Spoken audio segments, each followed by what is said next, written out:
I am an eternal optimist. So please, God, don't God that you're an eternal pessimist. I like to say I'm a realist. Oh, it's great. We're going to get along great. This is going to be great. This is Inside Wisconsin Sports with Trevor and Josh. Crowd is here, about to blow, waiting for me to start the show. Out the curtain, lights go up, I'm home. Whoa! Giants looking for a stop. They're going to air it out. Rodgers does this better than anybody. End zone, Cobb, touchdown! Unbelievable!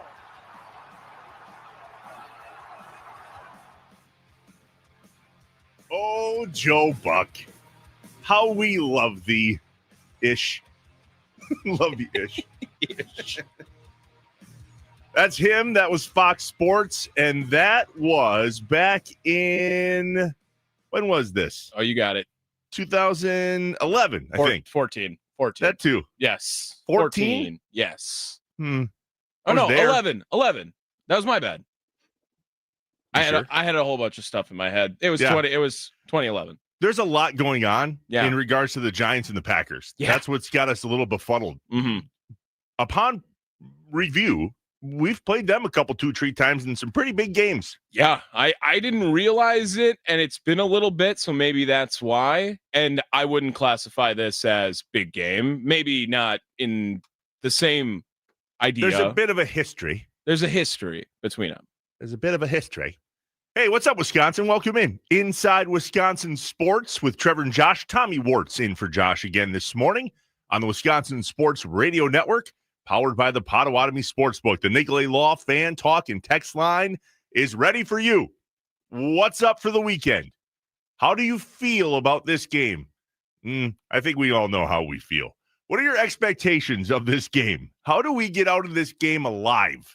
I just heard a promo talking Ryan Wood saying that if we punt on Matt LaFleur, they punt on the season. Is that where people's heads are at? Like, screw it. Can't do it. I think that how many times do you fire your head coach in the middle of the year and then your expectation is still deep playoff run? Valid. I just wonder if it's the reasoning behind it. I was just reading an article on PackersNews.com from Pete Doherty. Oh, yeah. Great stuff. Who's talking about how the offense is in two people's hands, Jordan Love and Matt LaFleur. And there's literally nowhere in between. It's up to them to fix it. Why doesn't Adam Stenavich ever get brought up in any of these conversations? Is he like just the redheaded, I don't know. Like, is he just over there in the corner going, don't look at me? I don't want to compare the two coaches, especially when you're trying to call for, some people are trying to call for Matt LaFleur's job, but I don't know if we really talk about it with a lot of offense. Like, who's the offensive coordinator in LA right now for the Rams? Right? It's all McVay and something along those lines. Is that because that Matt LaFleur is the play caller? Is that ultimately why we look to him for all of the offensive woes? Yeah, I think that's fair, right? I think that when you talk about not putting points up on the board, you talk about the offense, and the offensive play caller starts that process. And whether or not he trusts Jordan Love to check out of it, or Jordan Love has not been successful at checking out of it, you got to point to one of those two. You have a great point in this morning's morning mind dump about what if LaFleur wasn't the play caller, or frankly, what if LaFleur wasn't involved in the offense at all? Would the daggers still be geared towards him? I'm excited to chat with you about that. That's a good topic, my man. But first, we have to get caught up. Let's play a little catch up on all things Wisconsin sports as we kick off Inside Wisconsin Sports on a Friday and see what's going on. Obviously, Packers, Giants will preview the living you-know-what out of that. Guests galore to talk Packers today. Dario Melendez, the sports director at WISN Channel 12 in Milwaukee, joins us at 7:25. And our guy, Andy Herman from the Pack-A-Day podcast at his regularly scheduled time on a Friday, which is roughly 8:20 in the morning. We'll chat with him about the Pack there. Plus, we have to talk about the history that we brought up. We'll do that at 7:45. There are an insane top 5 games where the Packers and Giants have played throughout their team's existence and their major games. I was at 2 of them, I think. I don't know, man. I party a lot when I used to go to Packer games. I can't do that anymore. That sucks. Tommy, that sucks. That you can't party anymore? Well, no, I can. It hurts. A, it hurts too much. And B, doing what we do. Can you imagine going to a Packers home game at noon and then doing what we're doing right now and partying? Yeah. I think that maybe I'm old. Am I old? I was just going to say, I think that we're going to have another example of Tommy, you are too old for your age, because that sounds awful. Yeah. Like it doesn't even sound fun. Like if I had tickets to a Sunday night football game and I was in this position on a daily basis, I would happily decline and be like, no, actually go ahead, send anyone else other than me. I'm fairly certain that if I ever party at a Packer home game ever again, it is because I'm off on Monday or I'm off on Friday. That is the only 2 scenarios that I can see where I'm involved in a Packer game party where I do. And frankly, I have to, like, we work these games. Yeah. I don't watch the game as a fan anymore with beer and chips and booze and all the things. I watch it with a computer in my hand going, get it together. Oh, my Monday is going to suck. Damn, that was like, that hit me in the heart. Like I was like, I haven't drank a beer watching a Packer game in forever. Now it's at least 2 seasons since we've been doing the post game show here on the Wisconsin Sports Radio Network. So yeah, I think I'm like at least 2 seasons since I had a beer during a Packer game. I don't like it. It's terrible. I hate that. Now that you said that. Let's new rule. If they lose, you get to have a beer during the post game. All right, Spark, you heard him right Nobody here. knows. Yeah. Nobody knows. Okay. All right. On the down low. Lots of Packers chatter to get to today. Oh, look at this. Matt Arnold, Executive of the Year. Hey, Jeff Levering, how many is that for Arnold? Back to back. Yes. Thought it was. Yeah. Back to back, the first time ever in MLB history that an Executive of the Year happened back to back, right? That's outstanding. And so deservedly so. I believe we have some sound about Arnold chatting about Murphy and kind of what it's all about with this crew right now. Last year, when they were both under the impression that they were going to win this award, Matt Arnold advocating for Pat Murphy plays still today. I think he's watching right now, so I got to be a little careful. But no, I can't say enough good things about him. I mean, I think it would be a crime if he doesn't win Manager of the Year. I mean, he's the way he connected with our fans and our staff and our players and how much he cares day to day. His win tonight mentality, his undaunted mentality. I mean, all those things, they're real for us in this building, and he meant a ton to this franchise. I think it's the same thoughts this year, and it felt like it would be a crime if either one of them didn't win either one of those awards, and I thought it still played for the time being.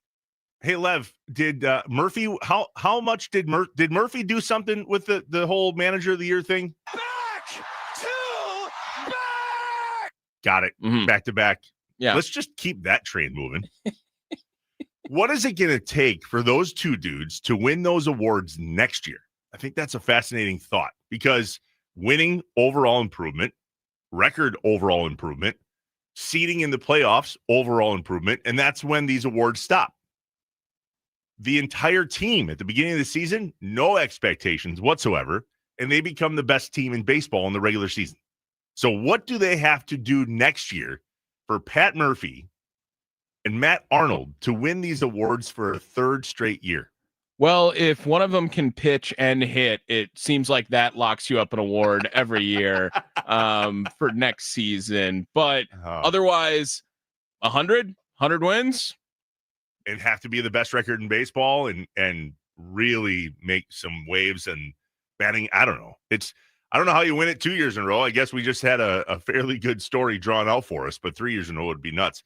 Hey, speaking of that guy that pitches and hits and all that stuff, he's pretty good. He's really good. And it really opened my eyes yesterday when he now has the 2nd most MVPs in baseball history. Did not realize that. Shohei Ohtani, the NL MVP, won it in 2021, 23, 24, and 25. Well, what was he doing in 2022, you ask? Surgery. Mm. Tommy John's. That's the only reason he blew up his elbow. Put that into perspective. Pause.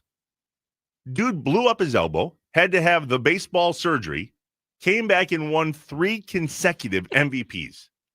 Yeah. I hate that he's a nice guy.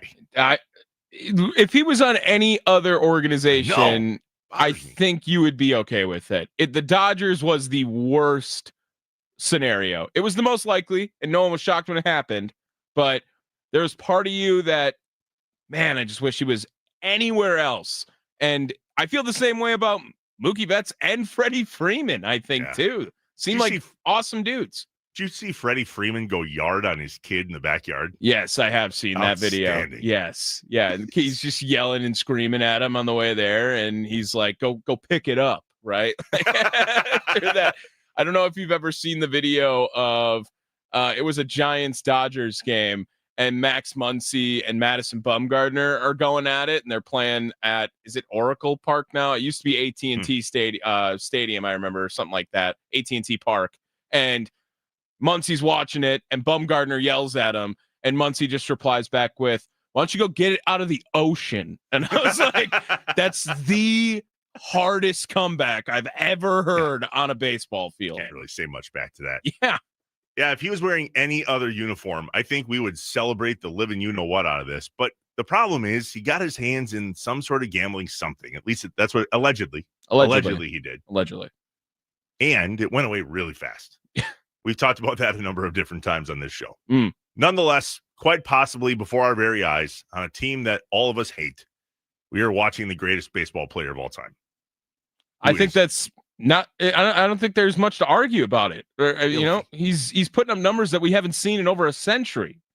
Filthy good at baseball, and he's filthy rich. Yeah, filthy. Well, he'll be more rich once he's done playing baseball because that's a cheating contract. But we'll that can be a topic for another day too. Different day. Yeah, we'll talk about that when the payroll for next season comes out, and we go, "Oh, look, cheaters." Yeah, ish. Can you add $68 million to the Dodgers? Thank you. All right. Yeah, thanks.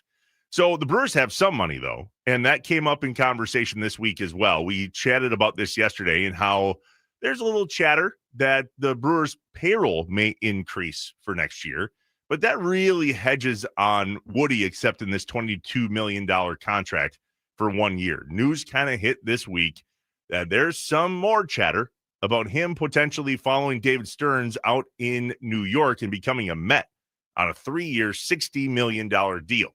Now, you said, Tommy, as we were chatting about this, I don't know that the Mets would do that based on his ability to stay healthy. And if you're Woody and you don't get an offer like that, then why would you ever turn down $22 million to stay in Milwaukee? Yeah, and I don't know if I see $22 million a year ever being touched, and $20 million seems like a lot over a 3-year stretch for Woody. Again, a guy who was injured for almost 2 years, came back, pitched well, but then was injured for the most important games of the season again for Milwaukee. Love Woody, would love to see him come back to Milwaukee, but I don't like the Brewers paid him $10 million when he wasn't going to play, right? They hedged on that already.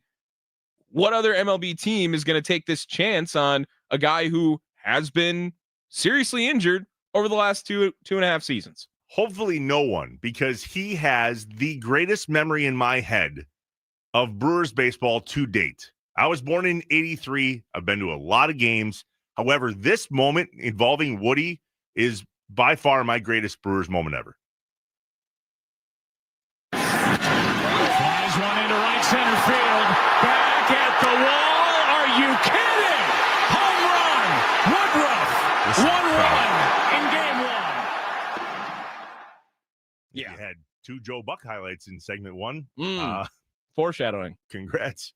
There's a little conversation around Joe Buck that's got to be had this morning. It's very eerie, frankly, that we will have to chat about. That stadium in that moment when Woody hit a home run in game 1 of the 2018 NLCS was the loudest I've ever heard any stadium ever. I did get some feedback that I believe it was game 5 against the Cubs this year in the DS was very close to that loud. I think I remember hearing the same rumors of matching this 2018 hype when Blake Perkins gunned the runner at the plate too to win the ball game. That was another one when the Brewers were already in their sellout streak and people were starting to get excited about Brewers baseball this summer. And what a more electrifying way to end a ball game with a runner gunned at the plate, the tying run gunned at the plate with 2 outs. The game was over.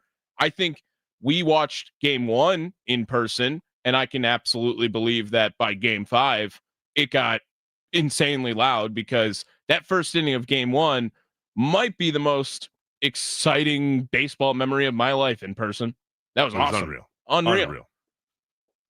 Big game tonight in unreal fashion at the Fiserv Forum with a Milwaukee boy.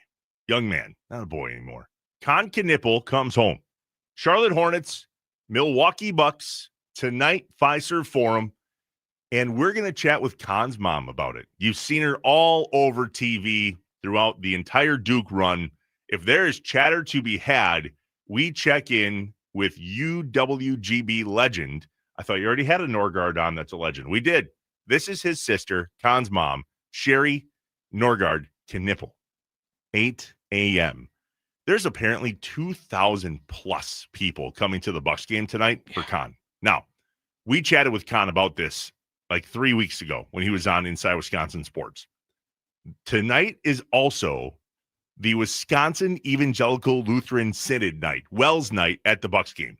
Con Knippel went to a Wells High School, Milwaukee Lutheran High School. The Wells is based out of the Milwaukee area. I think it was Wisconsin Lutheran. Now, I think there are 2 different schools around here. That's what did why. I say? You said Milwaukee Lutheran. Oh, Wisconsin Lutheran High School. That's correct. Okay. Yeah. So it's Wells night at the Bucks game. So roughly 2,000 people from the Wells church body is coming there. Are they all coming for Knippel? I don't know. I think there's a couple of Bucks fans that go to church and call themselves Lutherans. However, how cool for so many people to be at the Fiserv tonight for Con. Can we say that as Bucks fans? Can we say, hey, go Bucks, and this is really cool to see K2 back in Milwaukee? I think you can say that. I think it would be easier to root for him if he would have stayed in state. No shade at Con, not for staying in state, but I'm just saying, as far as the Bucks crowd goes, I don't know the overlap of Bucks fans knowing about high school basketball and also being Duke's fans, maybe, or something along those lines. Especially, I'd like to forget about the year at Duke. Yeah, it's just So I think it's going to be. We'll see. Well, you know what would be the best test? The best test would be opening tip, let the Hornets win it, and let Con hit a 3 first possession of the game, and let's see what happens to that forum after he hits the first points of the game. Like, and if the place erupts after that, and then bury him. Yeah, and then right, and then 128-3 final score. Yeah.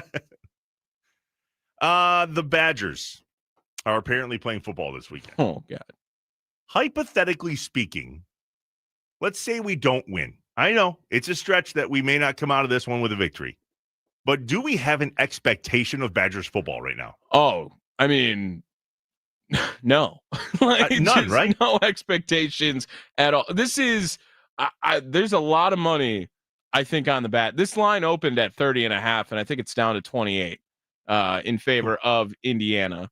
So I believe the betting people, after watching the Badgers pull off the unthinkable in winning a football game last week, right, against a ranked opponent. Some people are riding that high, but feels like last week was kind of the Super Bowl. Like that was going to be as good as it gets. And Indiana coming off that scare against Penn State, in which Gus Johnson didn't know how to speak at the end of the game.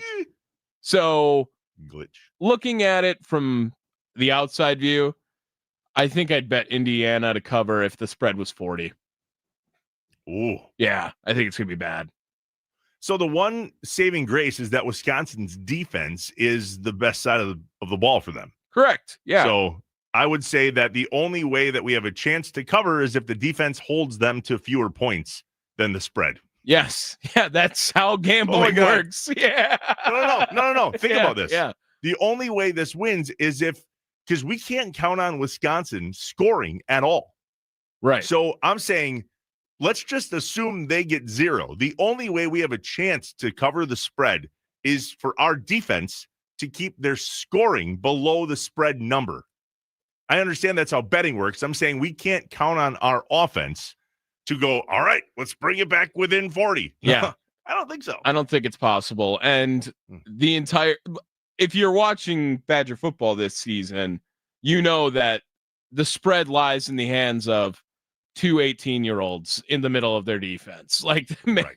whether it is Cooper or Posa, like those are the two guys that can save Wisconsin football from getting 30 balled in this game. And they literally couldn't gamble on sports a year ago. Right. Well, no expectations for Wisconsin, but we do have expectations for the Packers. And the question is, what should they be?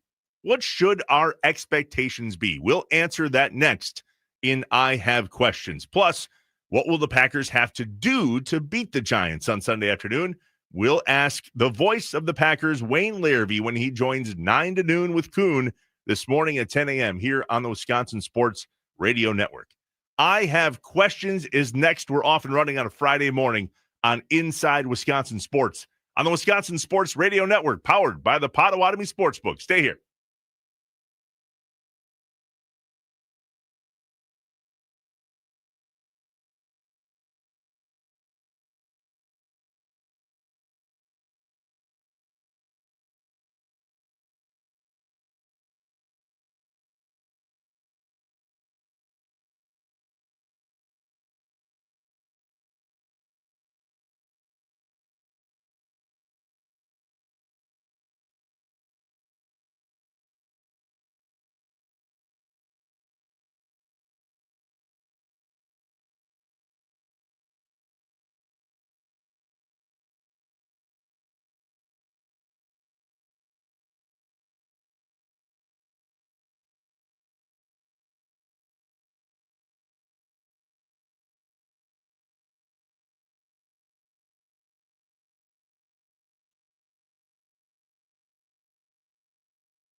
What's up, Wisconsin? Welcome back. We are inside Wisconsin sports with Trevor and Josh.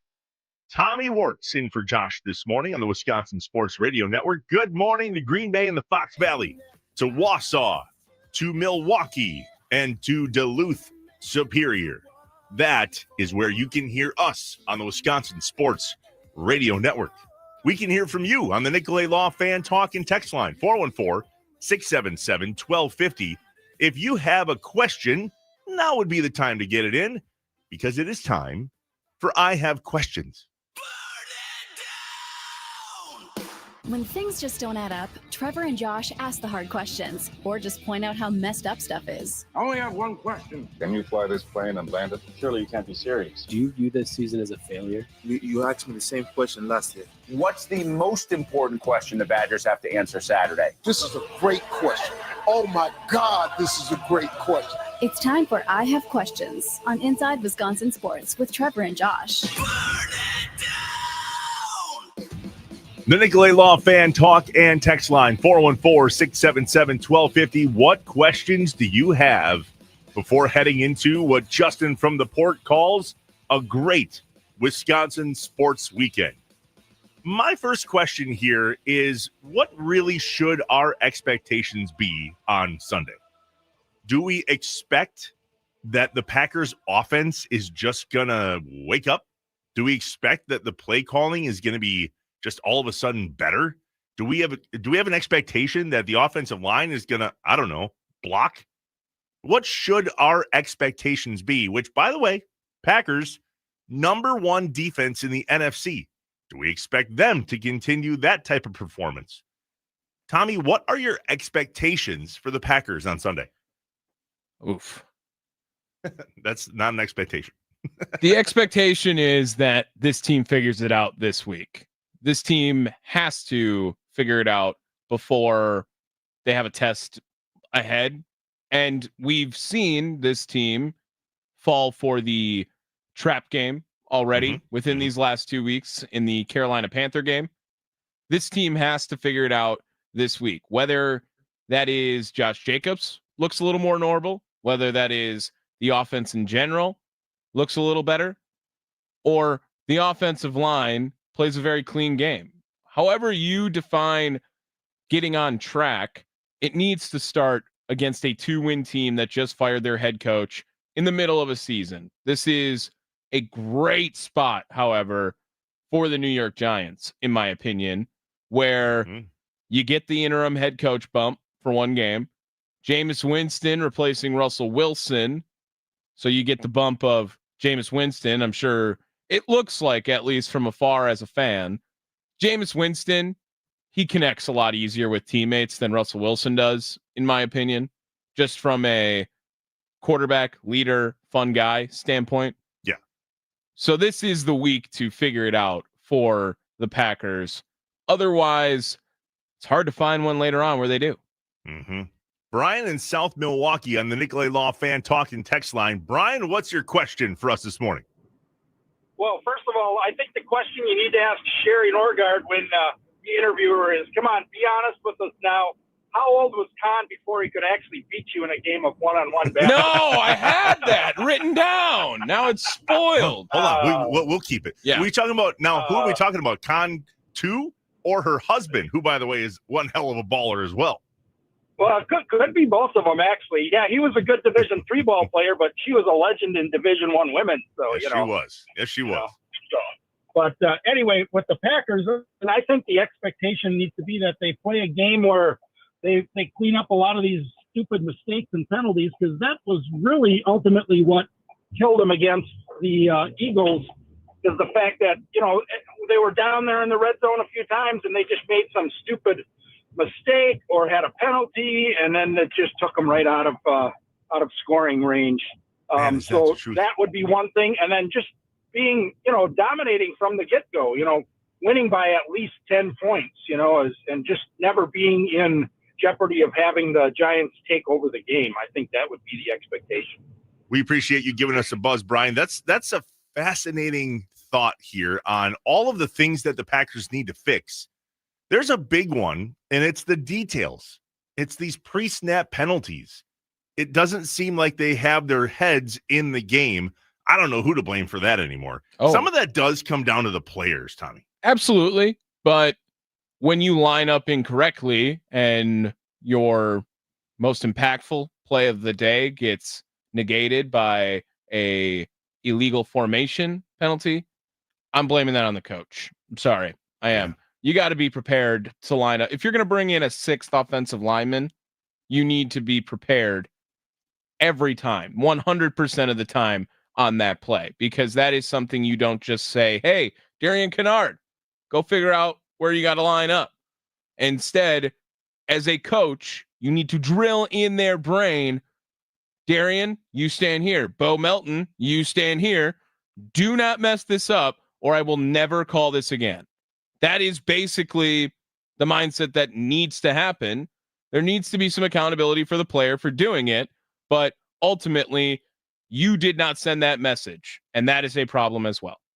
I mentioned it earlier. Packers beat writer Pete Doherty has a great article in the Green Bay Press Gazette this morning. You can find it at packersnews.com. The title is Matt LaFleur, Jordan Love must be the solutions for stagnant Packers offense. It really does start and end with those two dudes.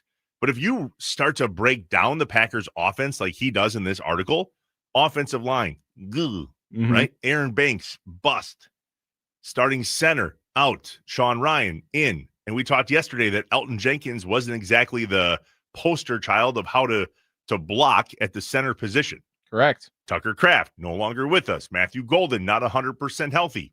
And we are running the living you-know-what out of Josh Jacobs, which is only going to eventually catch up with him. It's stubborn play calling as well. It is, I understand, every sports radio show in the country talking about how can our team win against X team. They'll start with run the football, right? Run the ball, establish a run game. That's always a very big thing. But at some point, it's stubborn play calling when you know how garbage the run blocking has been this year, and just continuing to try and establish it with a very successful running back in Josh Jacobs. Hey, you paid Jordan Love a lot of money to try to help your offense run, and you need to find a way to let him create some of those opportunities and be a part of the offense more, as opposed to let's try running left with Josh again. Well, look at this play, though, on 4th and 1. So I saw this yesterday between John Kuhn and a different Packers Twitter handle. Yes. There was a conversation about, was this the right call? What if Josh Jacobs would not have altered where he was supposed to run? And at the end of the day, Kuhn landed with, in the end, it was a less than ideal call with the game on the line. So it is the play calling. Ultimately, it falls on the hands of Matt LaFleur, and I'll decide what you're going to run, when you're going to run. Can the offense do, though, what he's asking them to do? So we have a playbook, and now we need to kind of dwindle it down into what that the Packers offense can actually execute, because they don't have the blocking they need. They don't have the tight end that they had all year. They got a tired running back. They've got receivers that aren't exactly 100% healthy. Romeo Doubs out with a chest injury last week. They aren't even 100% receivers. Bo Melton, again, true. Also on the other side. I think that you make great points on they have personnel issues right now that are out of their control. But I think this entire fan base will go with pitchforks and torches if they see a shotgun run on 3rd or 4th and 1 again. It's just, I understand it's not as easy as it sounds. Just put him behind center and have him run there. But you can't lose on the sword, die on the sword of shotgun run on 4th and 1. It's just a bad start. I get annoyed when my son's high school team goes for 2 from the shotgun. Yeah. I'm like, what? Why are we doing that? So 4th and 1 from the shotgun, not great. The 920 has a fascinating question here on the Nicolay Law Fan Talk and Text line, 677-1250. Which offense scores more points this week? The Badgers or the Packers? Oh, my God. Yeah, that's a terrible question. And I mean, a hate great that question. And I hate that that's actually something we have to think about. I don't think we really do. I would be very shocked if the Green Bay Packers don't score more points than the Wisconsin Badgers. But you follow up with his text and it says, that's how bad it feels on Green Bay over the last few weeks. Yeah. And I can sympathize with that take. I certainly hope the answer is as easy as it feels. It's going to be the Green Bay Packers. But if that's in some people's brains, that's a problem. Oh, it's a problem. Big problem. The fact that you and I can't unequivocally sit here on the statewide radio network that is the Wisconsin Sports Radio Network and say that is the dumbest question ever, that's a problem because it's unfortunately not. God, should it be, though? It absolutely should be. Yeah. There is some plausibility that the Packers will get over the proverbial hump and snap out of whatever they're in. And if they're going to do it to get some confidence back, not only in themselves as their offense and their plays and their execution, but also Matt LaFleur and his play calling. He talked yesterday in his press conference that he believes Jordan Love is still confident, but it's massively important to keep him there, to keep him confident in his abilities. Can I ask a question? I'd like you to. Does the Green Bay Packer team currently have a leadership problem in general? Like, if we just talk about it from the coaching standpoint, yeah, everyone will say yes, like Matt LaFleur, they all want him fired, right? But who are the definitive leaders on the team? Josh Jacobs, you would assume, was a guy that you'd want to go there, but also it's hard to rally behind a guy who's struggling, right? In that way, where it's like, come on, guys, we need this. And it's like, dude, you just got stuffed on 4th and 1. All right. Like, I don't know if that's an immature way of football more in the day that I'm a little more familiar with because I didn't play at a professional level and that doesn't go through your head. But I seriously think that the leadership steps we saw out of Josh Jacobs and Xavier McKinney last year have not gone forward and maybe only backwards right now. So Josh Jacobs, after last weekend's game, sounded very disheartened. Yeah. You know, I changed the way I was going to run based on the defense, knowing that play call. And, you know, we have to get that right. I did not hear that from him last year. So he sounds, I don't know, disgruntled probably isn't the word, but just unsure. Rattled. And maybe you can't have your leader be unsure or rattled or whatever the word is. Tucker Kraft, too, was a huge leader on this team. Huge leader. And he's walking around with crutches at best right now. Well, and as bad as the O-line was, who was the leader of the O-line?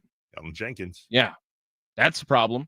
This happened early in training camp. I was there on the sideline watching Rasheed Walker completely pancaked Kingsley Ngabari on a play. And Matt LaFleur all but kicked him out of practice. Made him do push-ups and then made him run a lap. And there were two Packers that were right next to him that were not involved in his idiotic play that did it along with him. Who were they? Josh Jacobs, right? Yep.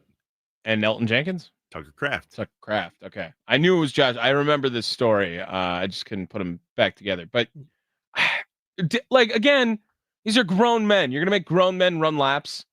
Like, that's high school stuff, man. Maybe college, I guess. But you're in the NFL, go take a lap. Really? That's where we're at? Yeah, well, it was early in I want to call it spring training, the worst. It's training camp, Trev. Training camp. I'm a baseball guy, is what it is. Big deal. The end of that practice, Matt LaFleur gave that crew a tongue lashing. And I'm standing there with just hands behind my ears going, God, do I wish I was in that huddle right now. There's a piece of me that maybe thinks that wouldn't have been great to be in that huddle. All right, there's more questions on the Nicolay Law Fan Talk and text line. We will get to those when we come back. Plus, the most electrifying sound of the day. You may have already heard it this morning, but it's a good flashback Friday for the electric sound. We are live This is Inside Wisconsin Sports with Trevor and Josh. Tommy Wartz in for Josh this morning, statewide on the Wisconsin Sports Radio Network, powered by the Potawatomi Sportsbook.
Insider information abound on the Wisconsin Sports Radio Network. The Mason Crosby Show, 9 to noon with Kuhn. If you're looking for the scoop, they got it. Nobody knows ball like Mason Crosby and John Kuhn. Catch them 9 to noon and noon to 2 on the Wisconsin Sports Radio Network. Time for this morning's most electrifying sound of the day, and it's a little Flashback Friday. It's time for The most electrifying sound of the day The most electrifying on Inside Wisconsin Sports with Trevor and Josh. Brought to you by Best Electric. Learn more at bestelect.com. Don't stress. Connect with the best. Well, the most electrifying sound of the day. You've already got a tease of it, but we burned it early, and no shame in playing it one more time. Flies one into right center field. Back at the wall. Are you kidding? Home run. Woodruff. 1-1 in game one.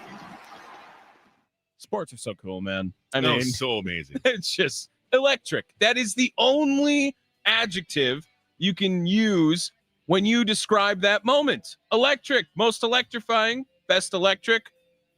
Brandon Woodruff. Spark. That's our boss.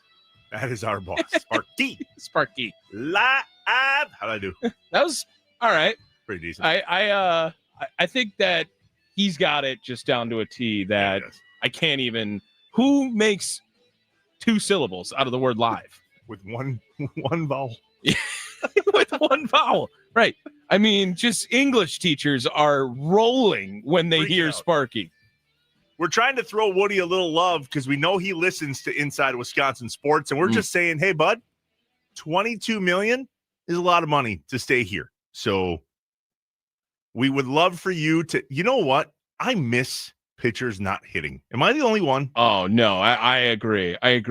I also loved the dumb rule of a DH in one league and not a DH in the National League. Me too, because I loved watching American League pitchers trying to hit. Yeah. It was comical. Awesome. I remember going, I remember the 2011 season just so perfectly.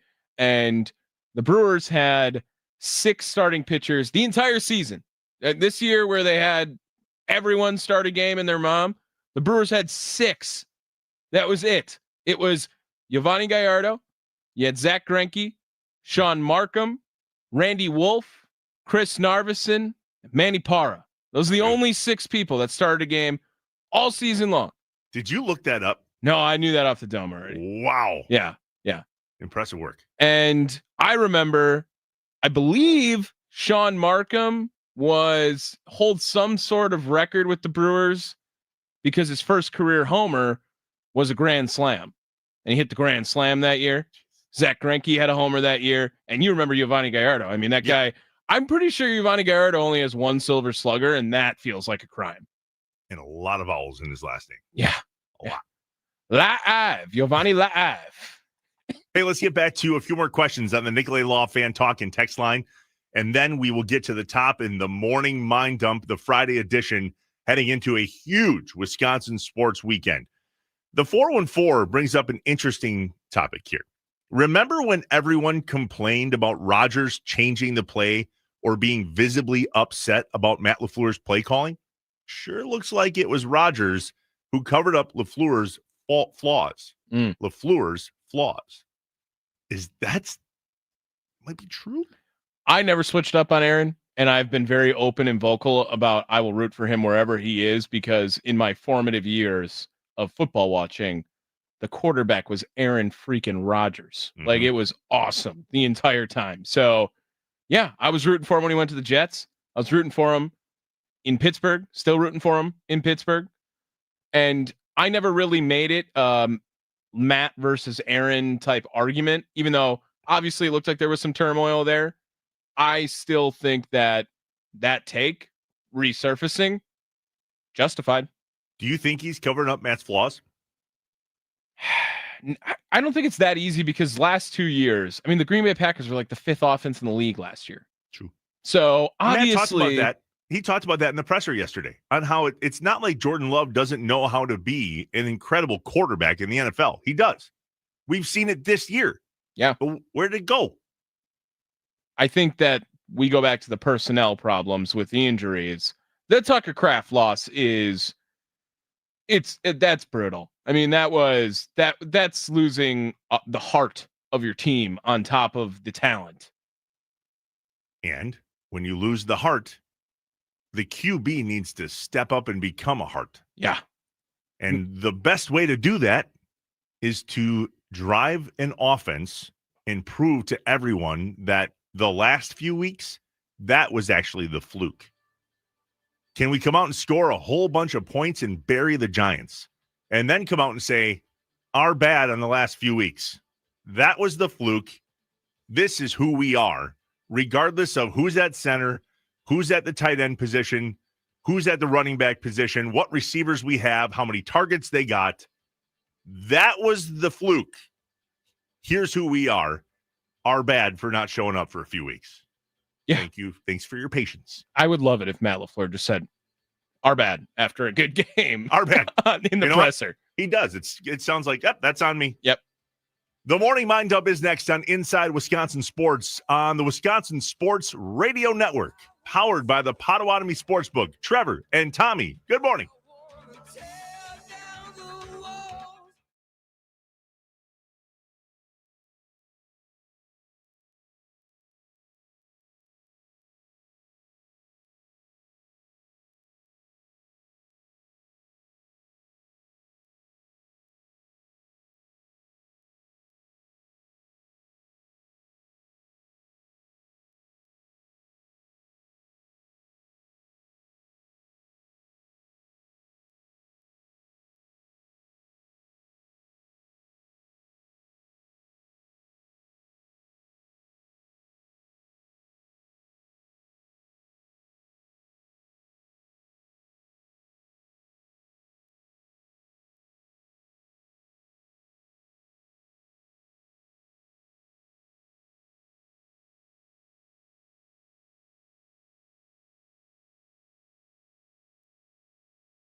I am an eternal optimist. So please, God, don't tell me that you're an eternal pessimist. I like to say I'm a realist. Oh, it's great. We're going to get along great. This is going to be great. This is Inside Wisconsin Sports with Trevor and Josh. Crowd is here, about to blow, waiting for me to start the show. Out the curtain, lights go up, I'm home. Whoa! Giants looking for a stop. They're going to air it out. Rodgers does this better than anybody. End zone, Cobb, touchdown! Unbelievable!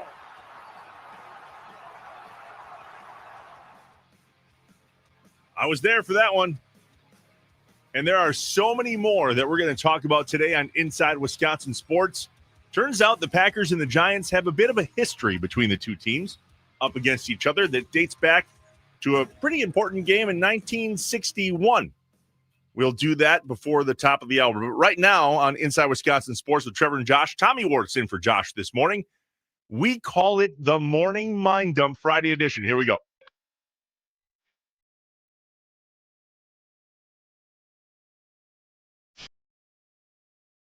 The coffee is kicked in. We're awake and ready to roll. Let's get some things off our chest and out of our heads. You don't know what it's like to be me out here for you. It is an up at dawn, pride-swallowing siege that I will never fully tell you about, okay? I'm as mad as hell, and I'm not going to take this anymore. I'm in a glass case of emotion. What we've got here is failure to communicate. We got no food. We got no jobs. Our pets' heads are falling off. It's time for the Morning Mind Dump on Inside Wisconsin Sports with Trevor and Josh. All right, don't carry this stuff with you on a Friday. It's the greatest day of the week. The Packers, the Badgers, the Bucks. There could be Brewers news. I mean, this is a great Wisconsin sports weekend. So what's on your mind? What do you got to get out of your head, off your chest? The good, the bad, the ugly. This doesn't have to be a fest. You can have fun with this and actually celebrate a few things worth celebrating. And so do so. Whether you call or text, it's up to you. The Nicolay Law Fan Talk and Text Line, 414-677-1250. The first piece that I wrote down, and Tom, you got a good one in here too. Yeah. Are we spoiled at QB? And this goes back to a text that came in from Jason in Wind Lake over the break in the 414. He says, Rodgers made wide receivers. Love just throws to them. And yet, Love is a very good quarterback in comparison to other quarterbacks in the NFL. Now, last two games, not so much, right? But all in all, he's a very talented quarterback that I think we should be able to believe in as the starting quarterback for the Packers. Are we spoiled? And is that part of the problem? Have we just seen such insane elite quarterback play for so long? And I'm not saying that 7 points is enough. It's not. I get it. But he brings up a good point. Rodgers made receivers. Love doesn't seem to be making receivers. He's throwing at them, and sometimes they can't catch the ball. That's a problem, I think, at the wide receiver position. I look at this, and it's tough to decide on if Rodgers made wide receivers when you look at some of the history, right? Like, who's to say Greg Jennings wouldn't have the same career if, and then he had both Brett and Aaron. Who's to say James Jones leads the league in touchdowns? Probably not one year. But then I think back and I'm like, damn, you remember when the Packers went to Arizona with Jared Abbrederis and Jeff Janis and made it a football game? Yeah. And Jeff Janis was just unreal in that game. And I don't know if Jeff Janis is doing anything now. I don't know if he's still in football. I don't know if he's an accountant after all of this. You could tell me anything.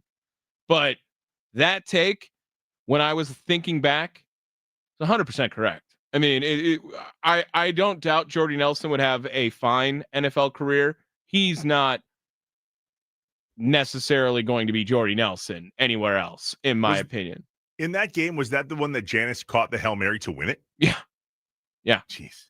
Well, it Joining didn't. us No, now it on the didn't win Wisconsin- it. It went to overtime because Oh, of is that that. what it- okay, that's yeah. what it was. Remember, they Yeah. never won in Arizona. It felt like in the playoffs ever in their lives through 10-year period. I remember. Joining us now on the Wisconsin Sports Radio Network guest hotline, powered by Gruber Law. One call, that's all. Jeff Janis. Just kidding. Oh my God! I was like, where is he? Watching your face was great. Yeah. Hey, no. you can do that as well. By the way, we're live on YouTube and Twitter. Just search at WI Sports Radio. I'm kidding. Mhm. So, are we spoiled? I mean, the obvious answer is yes. I think if you're aware of it, are you still spoiled? Probably not. Like now it's an expectation, and maybe that's an unfair expectation. But hey, Green Bay, maybe don't do it to us like you did with Aaron Rodgers and Brett Favre, and then don't let Jordan Love look pretty awesome in his first year, the last 8 games of the season, and win a playoff game. If Green Bay had reversed their playoff performances, they're a 7th seed both years, right? If Green Bay loses in the first round in the first year of Jordan Love, and then last year they win one playoff game and lose in heartbreaking fashion in the NFC divisional round, is there another year bought on this team? Feels like it, right? Yeah. If they would have just reversed it, and Jordan Love has only 1 playoff win and 2 playoff losses, but one of them was last year, you would at least feel like, hey, maybe things are moving in the right direction, getting better every year. It was that Dallas game, and Jordan Love looked awesome in that Dallas game. On top of it, it's all been just like uncertainty since there. It feels like, and it's always been Joe Buck telling us about it. Oh, that's a great point. This is a fascinating tale that you stumbled upon on accident as we were pulling audio that we do every day to play for all of you listening on the Wisconsin Sports Radio Network. Tommy fell on some information here. Yeah, so we have the Packers-Giants history coming up later on this hour, and you'll be able to validate a lot of this. Mm-hmm. But in a lot of these highlights, as you know, the NFC was or is controlled by Fox with TV rights. So the Packers get Fox a lot, and the Packers were very relevant for all of those years. Heavy on Joe Fox. Buck. Heavy Joe Buck. Heavy Joe Buck. And we also had Fox playoff baseball in that Brandon Woodruff call. Joe Buck is calling it. And so I know that it is not an unpopular take in Wisconsin specifically to be like, I can't stand Joe Buck and Troy Aikman. And I'm wondering if it stems from Joe Buck being at all of these heartbreaks for Green Bay and Wisconsin sports in general. If you are listening to the same guy call the other team win a football game and win an important football game, like, is that part of the despise towards Joe Buck and Troy Aikman? Is that they just seem to be there at bad times all the time? It certainly doesn't help their cause. And you have audio proof of this that, at least from what I can see, goes back to 2007. Yeah. And we're going to talk about this before we get to the top of the hour as we kind of review the Packers-Giants history. And the number one moment that we'll talk about then, but also a little bit now, 2007. Packers-Giants NFC Championship game. Who was on the call, Tommy? That'd be Joe Buck. Joe Buck. That sucks. Is that why we hate him? Again, 2011. Who was on the call? Trevor. Joe Buck. Joe Buck. Joe Buck. 2014. Who was on the call? Joe Buck. NFC Championship game. It is unreal how all of the heartbreak, there is a common denominator of the guy hyping up the other team in these heartbreaking moments is one Joe Buck. And I never put 2 and 2 together until accidentally going through it today and just being like, wow, this is Joe Buck for all of these calls. And I know people can't stand Buck and Aikman. And is it because he's just surrounding us in all of our worst moments? It also might be fresh because they surrounded us around a bad moment on Monday as well. Over and over and over. Jason and Winlake, we're spoiled at QB, but it's a weird kind of spoiled because we have only one Super Bowl to show for it in 14 years. It's a frustrated spoiled. So the hard part is there's a lot of teams that go Super Bowl, cute. you're annoyed that you only have one. That must be nice. That's a little bit of spoilage as well in regards to, we hear that argument a lot. Oh, we've only got 2 Super Bowls in 30 years with 2 MVP quarterbacks. Careful what you wish for. Okay. Here's another question that just comes into the mind dump. Is Green Bay or New England more spoiled at quarterback over the last 25 years? Well, seeing that New England apparently is a football team, and they easily won last night. I believe they're 8-2 now. Yeah, they look good. So I would currently say we're spoiled more than they are because they're back. Yeah, but they got more Super Bowls over that time. Well, does that mean they're spoiled? Does it? That's why I'm asking. It's my mind dump. No, I don't think so. At the end of the day, you look at Tom Brady and go, probably the best to ever do it. Right. Spoiled. Bill Belichick was nothing without him. Yeah. So are they spoiled? No, they can just chalk that up to they had the guy that entire time. Here's another question in the morning mind dump that I wrote down. And I'm not sure if I think it's an excuse or if I just don't like it when they say it off of losses like we've had. But there's a lot of football left coming out of Packers fans and Packers mouths over at Lambeau Field. How does that make you feel when a team that's clearly down and out, that can't get it going on the field, that doesn't seem to have it together in the meeting rooms, this is just 30,000-foot observations, no finger pointing, just looking at this going, something's wrong. And then to hear them go, but there's a lot of football left. And that comes from the conversation that we had with Corey Benke earlier this week from Cheesehead TV. He said, if you look back at the 2010 season and compare this to that, this is somehow better. And I guess I don't recall what that felt like all these years later. But at the same token, you telling me that we have a lot of football left doesn't make me feel better. Sure. So is there a lot of football left? When is the deadline for there's not a lot of football left? December? Because it feels weird to be like, it's week 11 already. That feels weird to say out loud. And to address your other point of comparing, I have working with Crosby daily. One thing he always says, he can reflect back and look at old seasons, but he hates comparing. Like every season is a snowflake. Like everyone is different. There are different circumstances, different people, different bosses, wherever you go. Like it's always different. And to say, oh, well, back in 2010, they lost back-to-back home games at Lambeau and everyone freaked out. Like, okay, cool. I understand that there's similarities and history tends to repeat itself, but ultimately new action has to be taken every year. Otherwise, you'll be left in the dust. We talked about this at the top then, based on expectations and what should our expectations be of the Packers. We talk about, is there a lot of football left? And what would be the deadline on that? I think 3 losses in a row. If we don't come out of New York with not only a win, but a strikingly good win, one that says, settle down, we're going to be okay. If that doesn't happen, there's not a lot of football left. And what does a strikingly happy win look like for you? More than 7 points in the offense. Yeah, it's a good start. Good start. Well, but let's talk about that. If we win 7-3, that is not a strikingly good win against a team like the Giants. No. If we win 30-10, that's a good win. That makes us feel a lot more confident in regards to where we are. But what is the Giants suck part of that?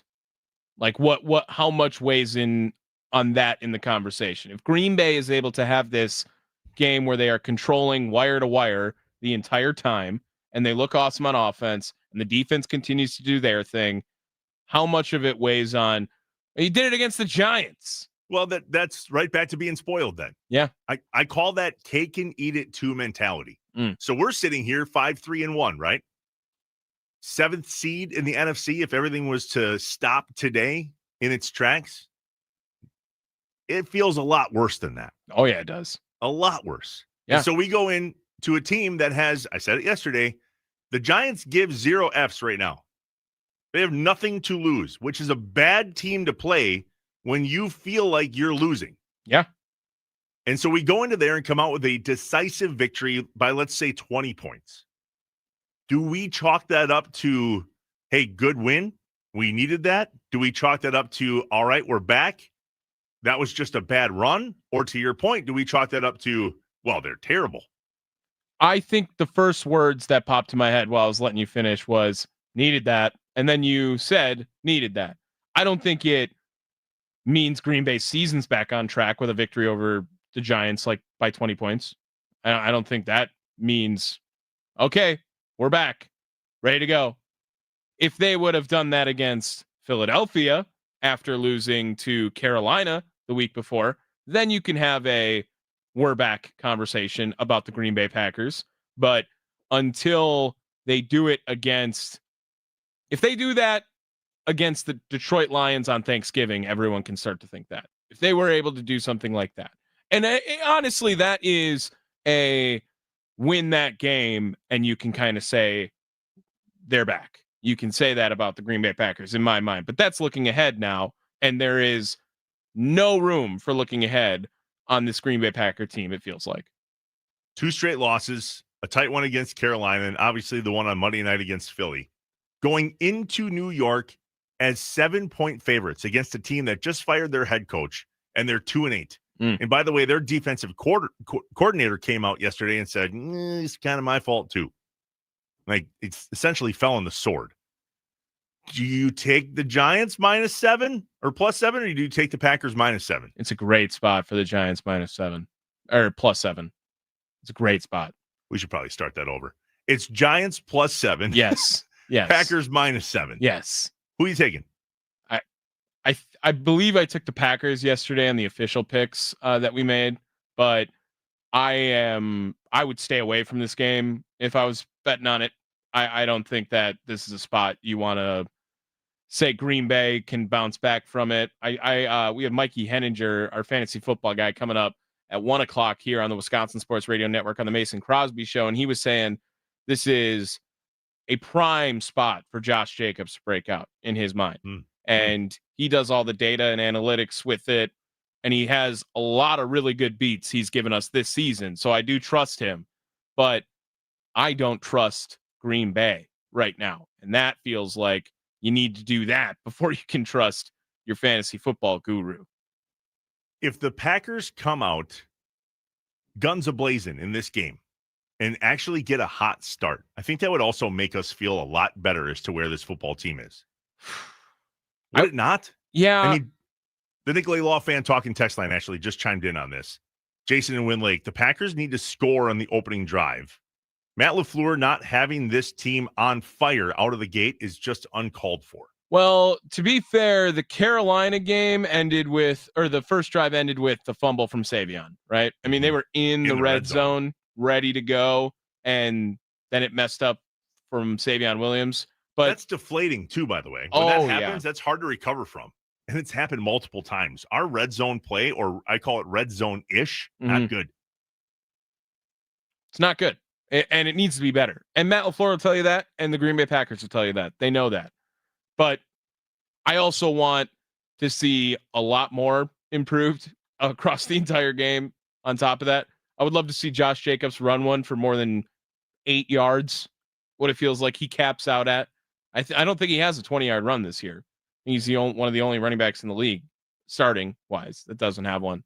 And he was way more explosive last season, and it just hasn't been there this year. Now, a lot of it probably you can chalk up to poor offensive line play, but I need to see shots. I need to see sparks. I need to see fireworks. It's a fascinating place to be as a Packers fan, because we're not sure in this moment what's going to make us happy. Because there's so many glaring issues with this team. We look at this, how bad does it suck that we're looking at a game against a 2-8 team that just fired their head coach, and there's a guy starting for them in Jameis Winston that hasn't started for them, and we're not confident? And we should be overjoyed that this is the game we get right now. We're like, I don't know. We'll check in with Dario Melendez, the sports director at WISN Channel 12 in Milwaukee, and get his take on what to expect this weekend in New York. We are inside Wisconsin sports with Trevor and Josh. Tommy Wart's in for Josh this morning on the Wisconsin Sports Radio Network, powered by the Potawatomi Sportsbook.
What's up, Wisconsin? Welcome back. We are inside Wisconsin sports on a beautiful Friday in Wisconsin and a beautiful sports weekend in Wisconsin.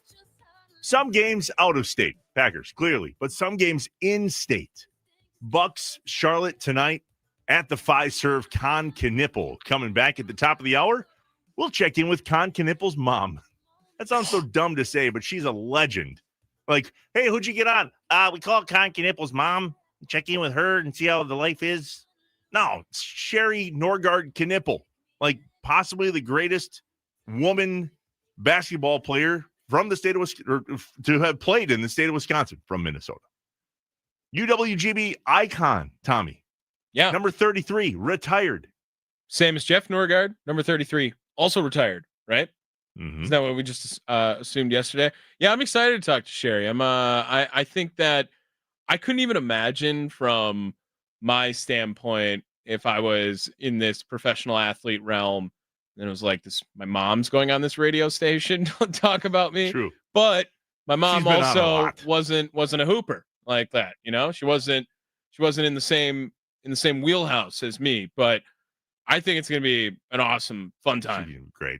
And so too was Jeff Norgard, who joined us yesterday on Inside Wisconsin Sports with Trevor and Josh. Tommy Ward's in for Josh this morning and again on Monday morning as Josh is at Disney with his family. We may or may not hear from Josh today, maybe on Monday. Dude's got a jam-packed weekend. He's going to, so he went down to Disney with his family. Mm-hmm. And then, oh, by the way, Warp Tour for 2 days in Orlando. Yeah, he's squeezing in the Warp Tour on a Disney vacation. Remind me of the Warp Tour? Is it not music? Yeah, it's music. Okay. Yeah. It's a concert. It's going to be a 2-day bender. Right. That is the most Did he Josh not bring Albrecht his thing ever. Children? Yep. He's that's why I was confused. This is the most Josh Albrecht thing ever. So he took his entire family. I think he's down with somebody from his wife's family as well. Like, this is a family Disney vacation that he's had planned for a long time. Mm-hmm. And oh, by the way, crew, I will see you in about 2.5 days. I'm going to the Warp Tour. Oh, Adios. Okay. I was like, can you even bring a 1-year-old to the Warp Tour? Like, you know how dead I would be if I ditched my family on a Disney vacation to go to the Warp Tour? Gosh. Dead. D-E-D, dead.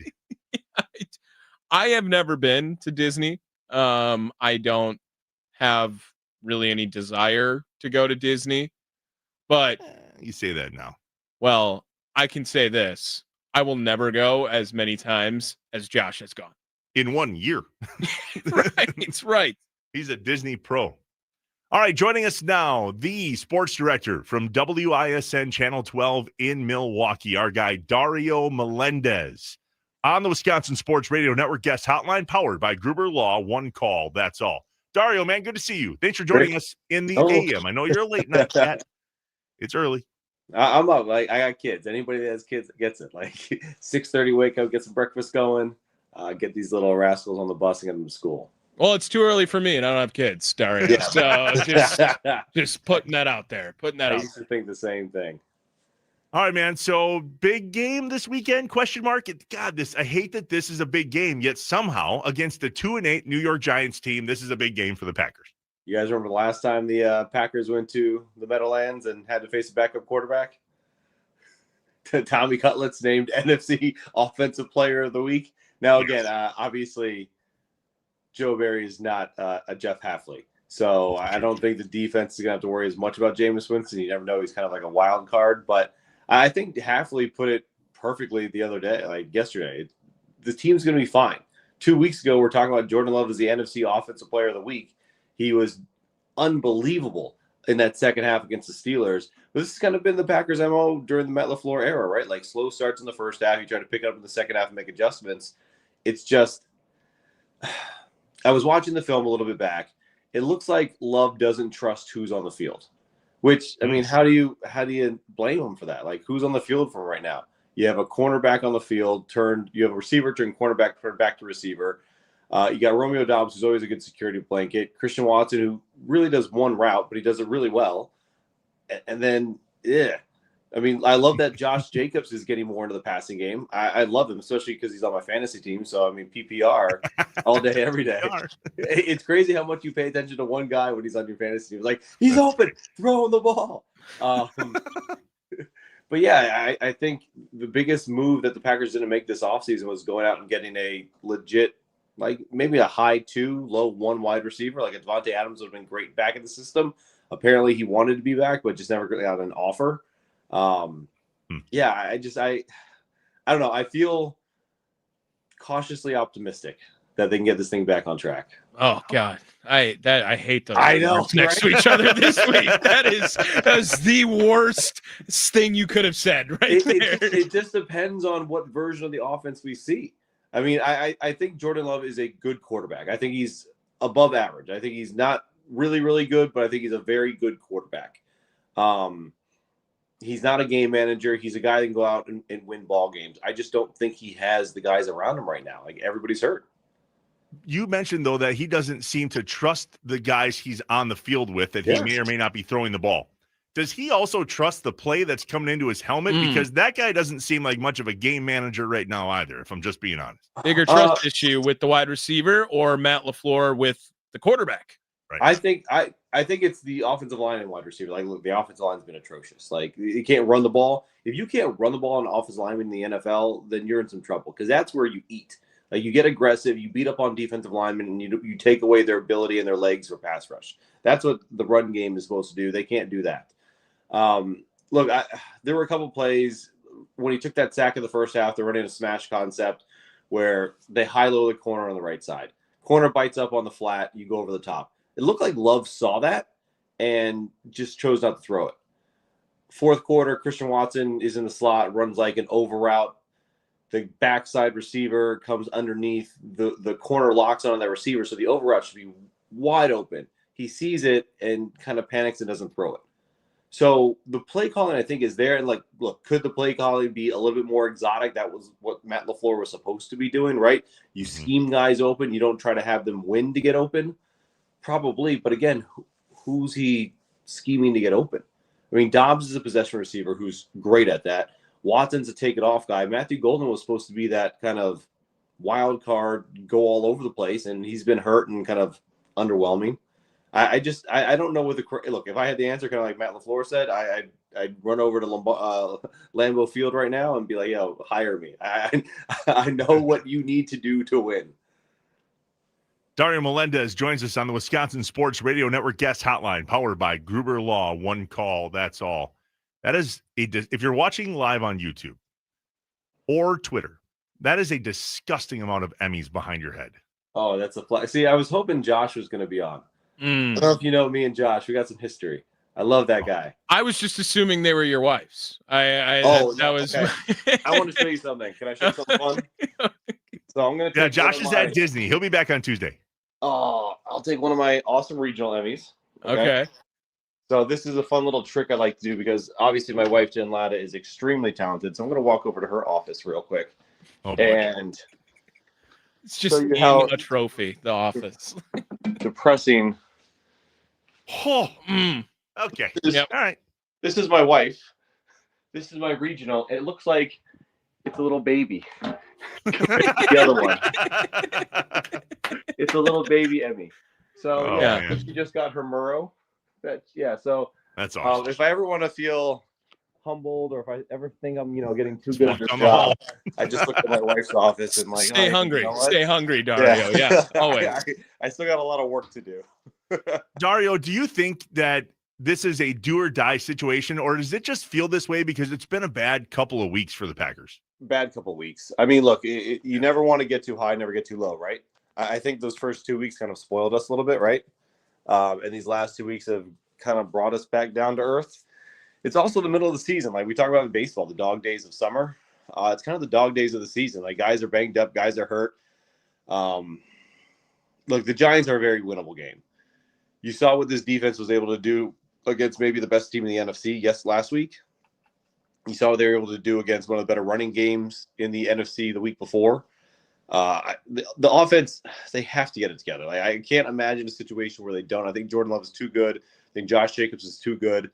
losing Tucker Kraft hurts. Maybe when Golden comes back, there's going to be a realization that now that we don't have that one safety blanket, he might be able to be the other safety blanket and get those underneath routes. But yeah, I mean, you got 8 games left. Those guys don't seem to be panicking. I wouldn't panic either. Dario, what do you make of Jeff Hafley show-out game in New York? Because it feels like that story has made something, or East Rutherford, sorry. Now it's his hometown team, a chance where the Giants just fire their head coach, and you see what Jeff Hafley's defense does against the Philadelphia Eagles a week ago, and a team you play 2 times a year more than anyone else. Is Jeff Hafley coaching for a job in a different way, maybe a promotion? Probably. I mean, I hate to say it, but he's a good coach. Fun fact, I played wide receiver at the Sacred Heart University, an FCS school in Connecticut. And when I was the wide receiver there, he was the defensive backs coach at our rival Albany. So Jeff Hafley used to have to like game plan for me. And I kind of, propelled him to this position. They saw on tape how good he was shutting me down. Thank you. Thank you. So I still haven't talked to him about it. Like, I don't really get like one-on-one. Like, we're always like in the group setting. I'd love to like just joke with him about it one time. I think it is like, it stinks to say, but you saw what happened with Detroit's coordinators last year. I mean, they both get head coaching jobs, and Jeff Hafley, like he was a good coach at Boston College. College coaches don't want to be college coaches anymore because of NIL. I get it. He comes to a Packers defense that was supposed to be good under the previous regime, just couldn't figure it out because they just couldn't figure it out. And he's like turned them around in a year and a half. Now, like Michael Parsons doesn't hurt, but he's figured out a way to be aggressive and yet conservative at the same time, which I think is a hard balance when you're a defensive coordinator, because you want to drop as many guys back every play if you can, but being able to get as much pressure with the least amount of exotic kind of plays that you can run defensively, I think says a lot. And he kind of has like the demeanor of a head coach, right? You heard him yesterday. Like, there's no panic. There's like a way you speak with your team. There's the tone that you have with the media. That sounds weird, but when you look at some of the best head coach, like Dan Campbell, like that's what coaches sound like. Vince Lombardi was like that. I mean, there's a certain tone, there's a certain like aura you kind of present when you're a head coach. And I think Jeff Hafley has that. It felt like a tryout in yesterday. Yeah. It did. It really did when he was talking. It felt like a tryout, and it also felt like he was supporting LaFleur, which is what you also want. Like, you want loyalty out of your head coach. And I think teams are going to see that. I think players see that, and players love that. I think 30-10 Packers-Giants in a big comeback victory that we, A, absolutely have to have, and B, that we should be able to be confident in. Dario, where do you land? Yeah, I look, I think the Packers win. I thought the Packers were going to be the Panthers too, and they just couldn't figure it out offensively. Yeah, look, I think the Packers win. It's a get-right week. Everybody's been down on them. The players take that personally. I wouldn't be surprised if we see kind of like a second half we saw in Pittsburgh. Might be a little bit of a slower start, but Jordan Love kind of finally figures it out. It depends on who's going to step up in that wide receiver skill position group. I mean, Luke Musgrave has some big shoes to fill. Maybe Josh Jacobs gets more attention this week in the passing game. I know we want to keep poo-pooing play calling and the quarterback play, but the offensive line play has just been atrocious. And the offensive weapons are just blah. Like, there's not many quarterbacks outside of Aaron Rodgers and Brett Favre, which you kind of forget how spoiled we are that we got to see 20 years of those guys turn blah receivers into potential Pro Bowlers. I mean, how many times can you kind of run out that group and expect good things to happen? Yeah, we talked last weekend on your sports show on Saturday that I thought Matthew Golden was going to be the guy to step up. Travi didn't play. Yeah, about that. Let's just listen to you instead. I think you know what you're talking about. Yeah, I hope we get him back too. It would be great. Like, I'm surprised he hasn't had more of an impact. Maybe they just haven't figured out how to use him. But I almost I expected him to be kind of like that St. Brown receiver that can kind of go underneath, beat guys one-on-one, set up a pick for him, like a natural rub, and just like get him off a corner or get him off a safety stepping down and just be explosive when the ball's in his hands. Savion Williams has been a little bit more of a surprise. I mean, I think he's shown how athletic he is if he can just hold on to the football a little bit better. But again, you're banking on these young guys to do so much, and how far can that get you? Dario Melendez, the sports director at WISN Channel 12 in Milwaukee. Thanks for jumping on. We appreciate you. Go Pack Go. We'll check in with you maybe next week and see how we did. Oh, man. Whenever you guys want. I got a little present for Josh. We'll tell you that Josh says hello Yeah. and vice versa. All right, man. Thanks, Dario. We'll talk to you soon. Yes. Dario Melendez on the Wisconsin Sports Radio Network guest hotline, powered by Gruber Law. One call, that's all. When we come back, let's review the Packers-Giants history for just a moment, because it is more Packers than it is Giants when it comes down to big games. God, I hope that this isn't a big game. This should not be a big game, Tommy. No, it shouldn't. This is not a big game, and yet somehow it is.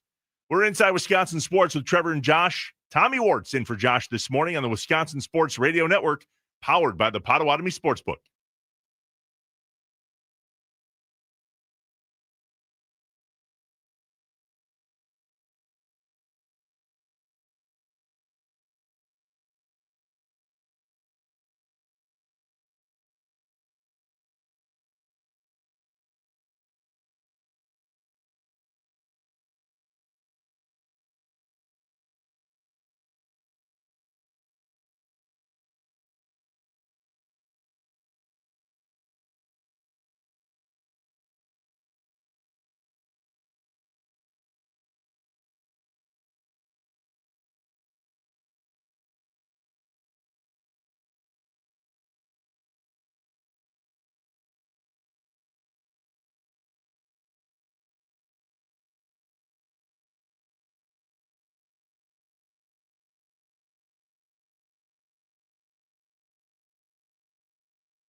being a Packers fan right now feels like the crazy train, doesn't it?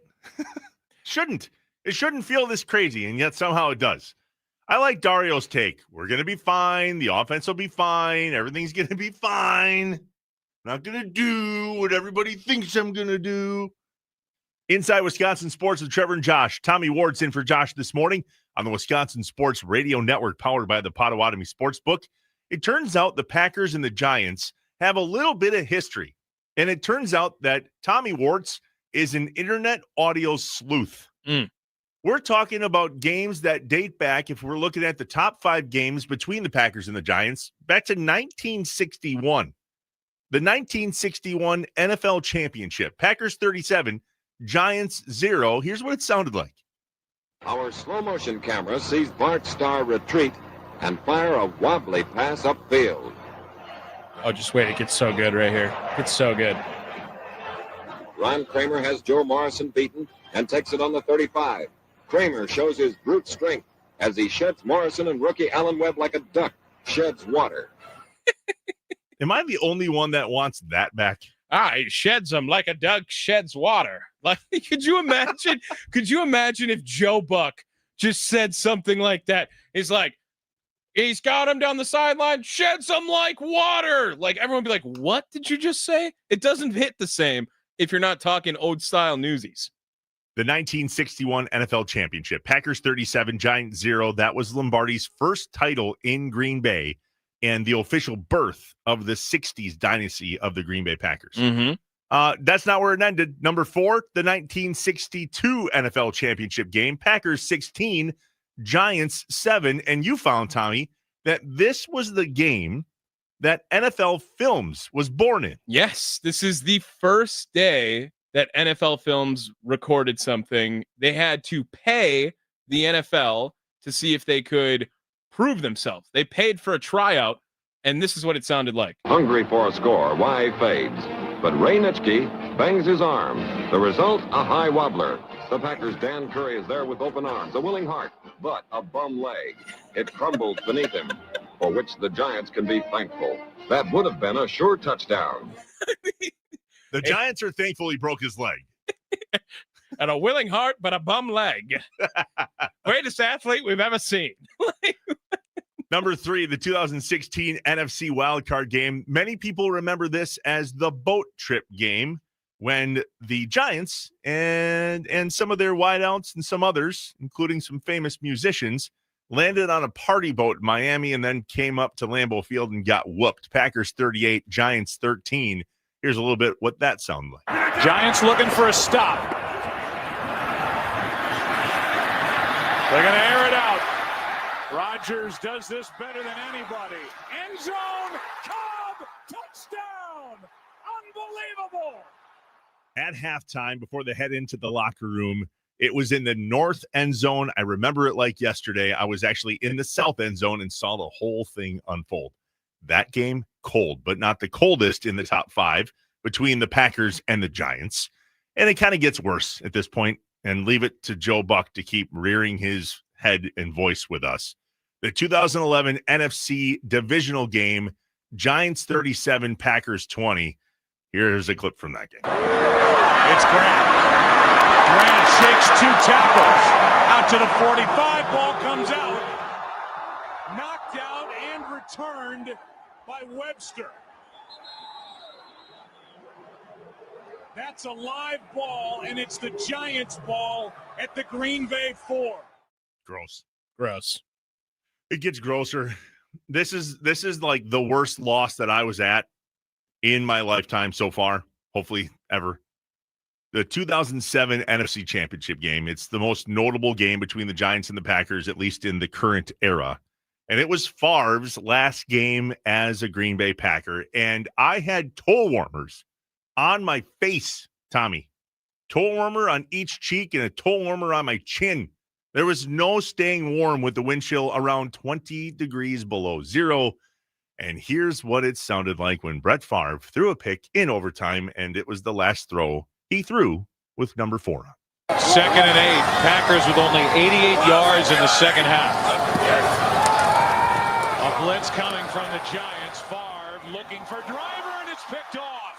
intercepted by Webster. Corey Webster with the interception. He has taken over at cornerback for the Giants, benched after starting the first 3 games. And here he is with the biggest interception in his life. And then the biggest kick of the Giants kicker's life, and the Giants win 23-20. And Brett Favre ran off that field with one of those coats on over his head, like, whoops, let's just act like that didn't happen, and then I'll never show up here in a Packers uniform ever again. I was sitting, Tommy, in the southwest corner of the end zone, 4th row for that throw. And that throw was right at me. Does that make sense? Like, I saw that entire throw happen. It was right at me, and I could see clear as a bell from my angle that was going to be intercepted. And I remember very vividly going in slow motion, right? No. It's like you trying to bat it down from the 4th row. Like. Please, God, no. The history continues this weekend in New Jersey with the New York Giants and the Green Bay Packers. Hopefully, this is one that we get to chalk up to not meaningful in the history of the Packers Giants at all. Let's just go out there and get a big W because we need a big W. And by God, we should absolutely get a big W against a team that just fired their head coach and they're 2-8. And hopefully there's like good sound that we'll be able to use on Monday. That'd be cool. That announcer from the 60s, top notch. Yeah. Next up, Sherry Norgard here on Inside Wisconsin Sports. Yeah, let's do it. Actually, Tommy, you need to interview Sherry Norgard. Sherry Norgard Knipple that way. The whole, yep. Yeah. Oh, yeah. I don't think I could keep it together if that happened. Inside Wisconsin Sports on the Wisconsin Sports Radio Network, powered by the Potawatomi Sportsbook. Sherry Knipple is next.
I am an eternal optimist. So please, God, don't tell me that you're an eternal pessimist. I like to say I'm a realist. Oh, it's great. We're going to get along great. This is going to be great. This is Inside Wisconsin Sports with Trevor and Josh. Crowd is here, about to blow, waiting for me to start the show. Out the curtain, lights go up, I'm home. Whoa!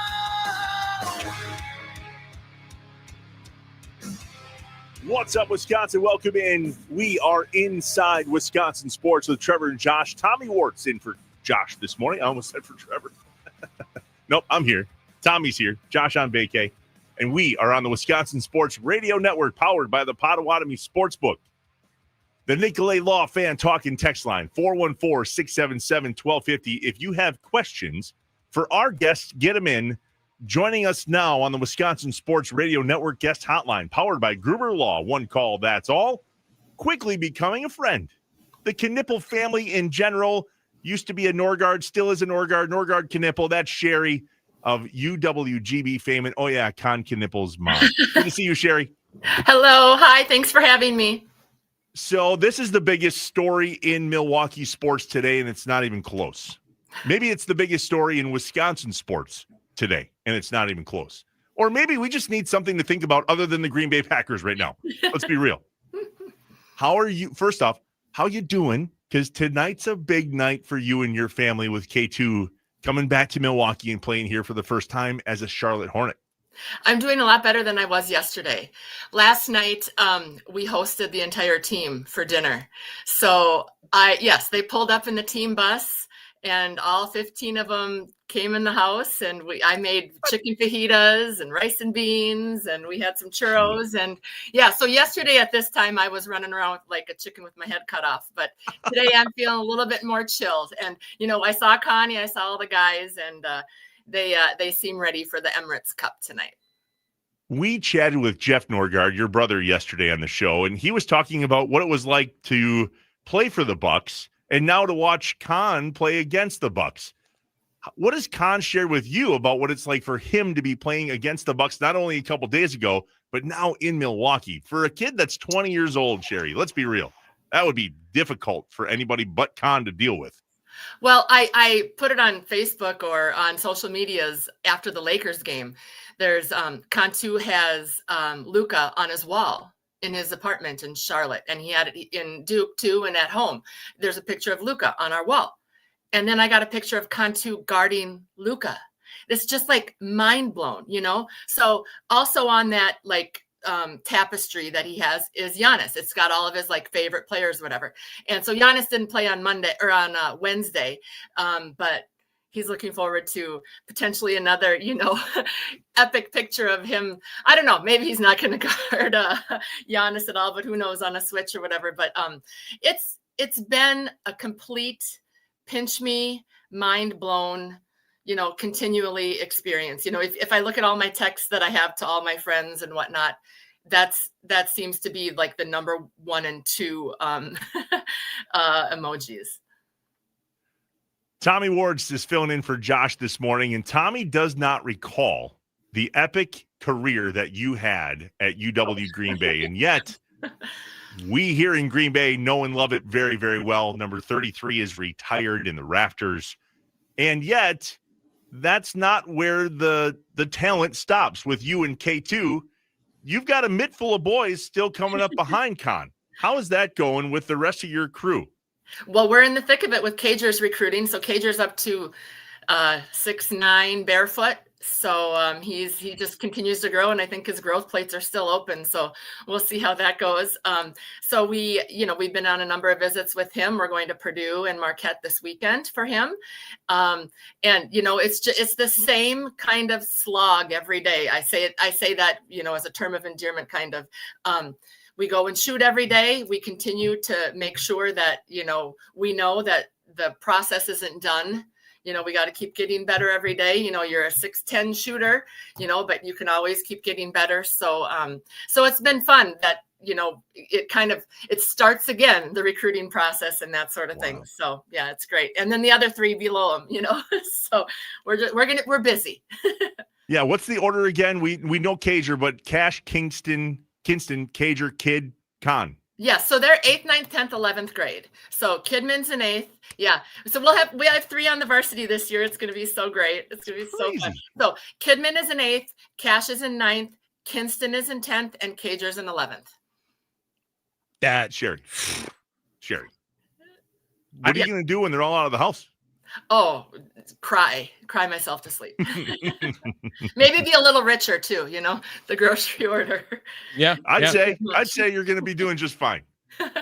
All right. So to Fiserv tonight, Charlotte's Bucks NBA Cup game.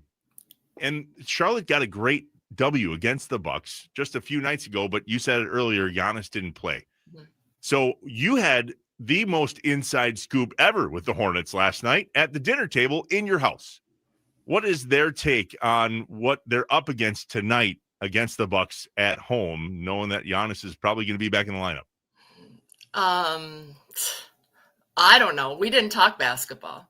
I asked, we didn't talk basketball at all. So I have no inside scoop. We were talking about, hey, here's our basement man cave. Here's Cantu where he, slept at night all throughout the years. We showed him our 400 jerseys, in our closet. But yeah, you guys know as much as I do.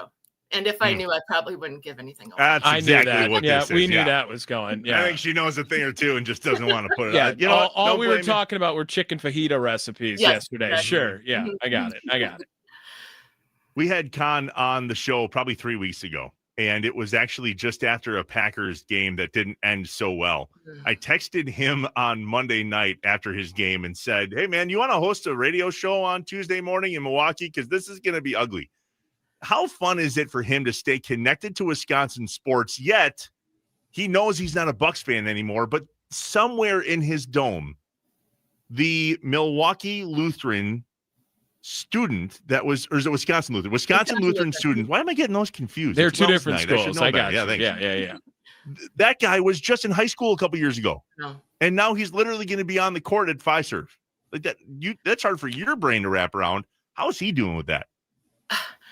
He probably a lot better than his dad and I. He just it's been his reality now for I don't know since summer league, and it's just his daily grind. He goes to work. I guess this was before the season started. He goes to work basketball. From 8 until 2, and then he gets to do whatever he wants after that. It's like, he's like, he doesn't have to go to classes anymore.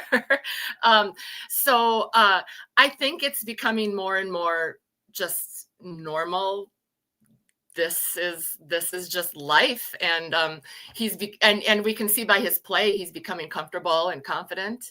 And I hope that continues to show tonight.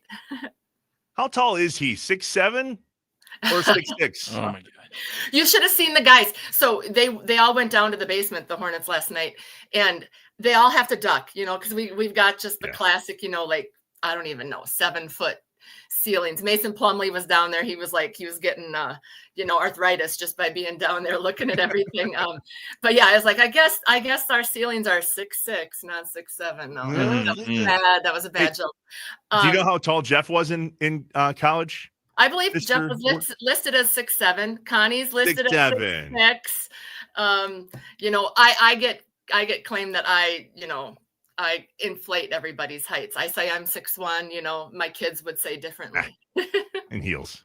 Sherry Norgard, Knipple, joining us on the Wisconsin Sports Radio Network guest hotline, powered by Gruber Law. One call, that's all. As if it wasn't enough that you and your family and the boys are going to be at Fiserv watching Con play in Milwaukee for the first time in his NBA career. Somehow it's Wells Lutheran night. Oh, what? Okay. Yeah. So I had a link for tickets, and I think we sold 800 for that. And then Wisco, that's the high school, got one. WLC, the college that Con 1 went to, and the Wells also got a link. So the ticket guy that I was working with at the Bucks, he said, I think we just gave away our home court advantage. That is wild. 2,000 tickets is what Jeff thought was going to be close to, right? I mean, if I got 800, I think that would make sense. But yeah, so the support has been incredible. And it's been that way since when he went to Duke. We felt it, so many people texting us and saying, we've never watched Duke games. We never watched Hornets games. So we really feel the support, and we're just so thankful for that. How do you wrap your mind around that this may not be the only Knipple in the NBA? Yeah, you got to raise your ceilings, it sounds like, too. Like, I mean, you're already like well behind on some of this, it feels like, Sherry. I think let's just focus on college next for the boys. Let's get to the perfect right spot for them for college. And, the sky's the limit is what I say. If you keep working at your game every single day, you're going to get as good as you possibly can get. And God takes it from there. You were phenomenal in college, and your husband wasn't too shabby himself. What have you been able to share with the boys about what it takes? Because let's be real. I mean, this isn't, you mentioned it. We use the word finger quotes in work in the NBA. Yeah, it's work. Mm-hmm. But what you do outside of work is what gets you the opportunity. So how have you shared what you did in college? Because let's be real. You were the best. I think it's twofold. We're a 2-parent household, obviously. So number one is I am very strong on working at it every day and making sure you put the work in so you can be confident and comfortable when you're out there playing. So that's something that we did from the time Cantu was in 6th grade, is we just said, we're going to the gym. And just so happened that the baby of the family was in kindergarten. So since kindergarten, he's gone and shot almost every single day, to make sure you get better. The second part is, and this is where my husband brings it in. He's 50. He just turned 50 last month, and he is still playing at a very high level. And he wakes up in the morning when he gets to play, and he says, I get to play basketball today. So the way that he turns that around to our kids is like, I want you to make sure you keep basketball fun, because it can become a job. It can be a slog, like I said earlier, to work on it every day, but you got to look for the fun. And I think that's a really good thing that Con One has always kept in my kids' minds, is like, basketball is a fun game. Keep it that way, And so Connie getting to his work, he gets to play basketball for his career. Like, how fun is that? It's crazy. How are you doing with all this limelight stuff? I mean, people don't reach out to your husband to come on shows like this. It's always, hey, Sherry, what you up to? What's going on? It's fine. It's not overwhelming at all. And anytime I get to talk about my family, that's fun for me. My wife is a boy mom. We don't have 5, but we have 2. And I just got a text and it says, oh my God, I love her. Jeez. I just think that for parents to look at what you're juggling, it's hard not to compare, and yet there is no comparison. And you guys don't miss games. Let's be real. You travel like crazy. Yeah, I can't make it to 82 games. I was writing down in the schedule, I wrote it on like a paper calendar. I'm like, there cannot be another game this week. There's 4 games a week. At one point I was like, that's child abuse to my little 19-year-old, but it's not, but it's, so I was feeling a little bit sad. I was feeling a little sad. I can't go to all of the games, but it's going to work out great. I'm going to get to like 30 to 35 games, mostly the home games that don't conflict with Wisco High School or some of my little middle schoolers games. I'm not going to miss any of those things. And then I'm going to go, there's a number of them we can drive to. So yeah, I'm retired now, so I've got a little bit more time than would have had in other years. So it's just about supporting my boys and being there whenever I can. And they all understand, if you can't be here, you can't be, they're one of 5. So they understand that mom and dad aren't going to be at everything. Also true. Sherry Norgard-Knipple joins us here on the Wisconsin Sports Radio Network guest hotline, powered by Gruber Law. One call, that's all. Sherry, thanks for jumping on. All the best to K2 tonight. Tommy and I were talking earlier that we want him to score the first points of the game. Oh my gosh. And then never score again. Probably never again. Team. The entire team not scored. Not just Con. I'm not the on board team. for that. I'm not on board for that. Okay. All right. I tried. That was my best. We appreciate you. Stay in touch. You're the best. We'll talk soon. All right. Thanks, guys. See you, Sherry. Go Hornets. Sherry. Yeah. I missed it. I know. I was trying. I had it. I missed it. That was my bad. Yeah. Can you blame her? She snuck it in. She was so innocent the whole time. I was supposed to ask what the chicken fajita recipe, and then she said, "Go Hornets." Like, that's where I was at. Well, and if your kid played for the Hornets, you'd say go Hornets. You would. We've had this conversation. We've had this conversation on this very show. Maybe not on this show, but in my life. And it's a good one to have. What would it take for you to cheer for the team playing against your hometown team or the team that you're a fan of? And the only thing that I can come up with is if I had a son playing for that team. That's it.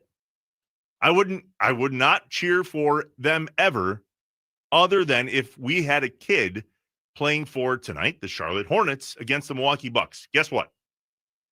I'm probably going to the game in Hornets gear. And I know that's annoying, but when you have kids someday, Tommy, you'll figure it out. I'm gonna say no. I'm gonna root against. I'm gonna root against them. That's what I'm gonna say right now. Wouldn't. That's cute, though. We're all rooting for the Packers against the Giants, and we're going to check in next with our guy Andy Herman to get the last-minute details before the team takes off for New York/New Jersey tomorrow. Our pets aren't the pets' heads aren't falling off, but man, does it feel that way. Dario did a good job of helping make sure that we stayed semi-cool, calm, and collective. I'm not sure Andy Herman's in that same lane. We'll check in with him next. The Pack a Day Podcast, Andy Herman on the Inside Wisconsin Sports on the Wisconsin Sports Radio Network, powered by the Potawatomi Sportsbook.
What's up, Wisconsin? Welcome back inside Wisconsin Sports with Trevor and Josh. Tommy Wart's in for Josh this morning.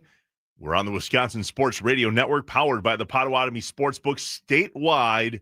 About to chat Packers with our guy, Andy Herman of the Pack-A-Day podcast. Follow him on Twitter at Andy Herman NFL. So I think I'm starting to understand why Matt LaFleur gets annoyed by Friday in these press conferences, because when it's not going well, it is difficult to talk about the Packers over and over and over. How you do this 365 days a year is beyond me. But we talked earlier with Dario Melendez, Andy, and he didn't seem to think that the Pets' heads were falling off as the Packers in terms of offense. And, you know, it was a mere 2 or 3 games ago that Jordan Love was the NFC Player of the Week or whatever it was. And yet, boy, does it feel like a mile away from there. So, all right, it's Friday. We've talked about all the things. What should we expect on Sunday? I hope a win. Oh, I really hope a win. I need a win. I don't even care about I need a win at this point. So no, there's a couple things that I think you're certainly hoping for. Obviously, A is just a much higher level of execution offensively than we saw on offense this past week. There have been a couple games where they actually have been able to run the football. Cincinnati is one of those games. Dallas is another one of those games. Those are 2 of the bottom 3 run defenses in all of football. I'll give you one hint who the third one is. Oh, I got it. You go. No, I don't have it. Sorry. I was going to say the Packers, but then it was going to be a dumb guess. It's the New York Giants. Got it. There you go. I got you.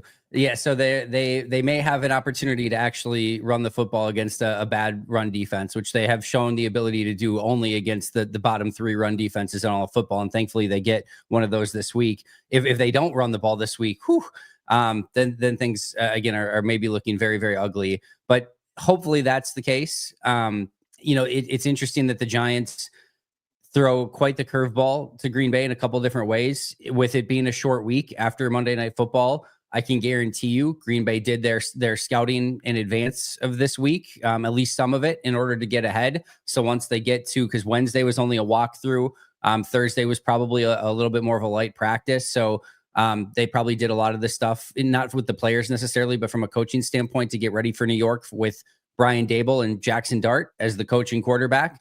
And then, of course, this week, it's no longer Brian Daboll and Jackson Dart. It's now Jameis Winston, which is the definition of chaos at quarterback. Still, by the way, we don't talk enough about the 30 for 30 season. Just an absolutely unbelievable 5,000 yards passing, over 30 touchdowns, 30 interceptions in a season. Just one of the more remarkable stat lines in NFL history. And then, of course, Mike Kafka, first-time head coach, who may also call some, unscouted looks and some unfamiliar looks that Green Bay has to deal with. So I think it's going to be a very interesting week. I think, again, Green Bay has every single right in the world to go into New York and win this game. What I will also say is Jameis Winston has done extremely well against Green Bay. He's got a passer rating above 120. He has not thrown an interception against Green Bay. Yeah. Despite throwing a billion of them in his career, he has not thrown one against Green Bay. So he's done fantastic against the Packers. Now, not with Jeff Hafley as defensive coordinator, thankfully. So hopefully that changes this week. The Giants have given Matt LaFleur trouble. They lost internationally against the Giants. They lost to Tommy DeVito when it was a very important game for the Packers. So it's just, it has all the makings of a bizarre, chaotic game. And maybe that's what Green Bay needs, but it's going to be interesting. That was where I was going to go with this, Andy, is that this spot just feels just as bad this week for Green Bay. And you laid it all out. You have a head coach who gets fired. So you get the interim head coach bump. You now have an entire roster really competing for a job in this sense because their head coach is now gone. You have a backup quarterback who has starter experience and semi-success with that starter experience, but you haven't been scouting for him this entire time.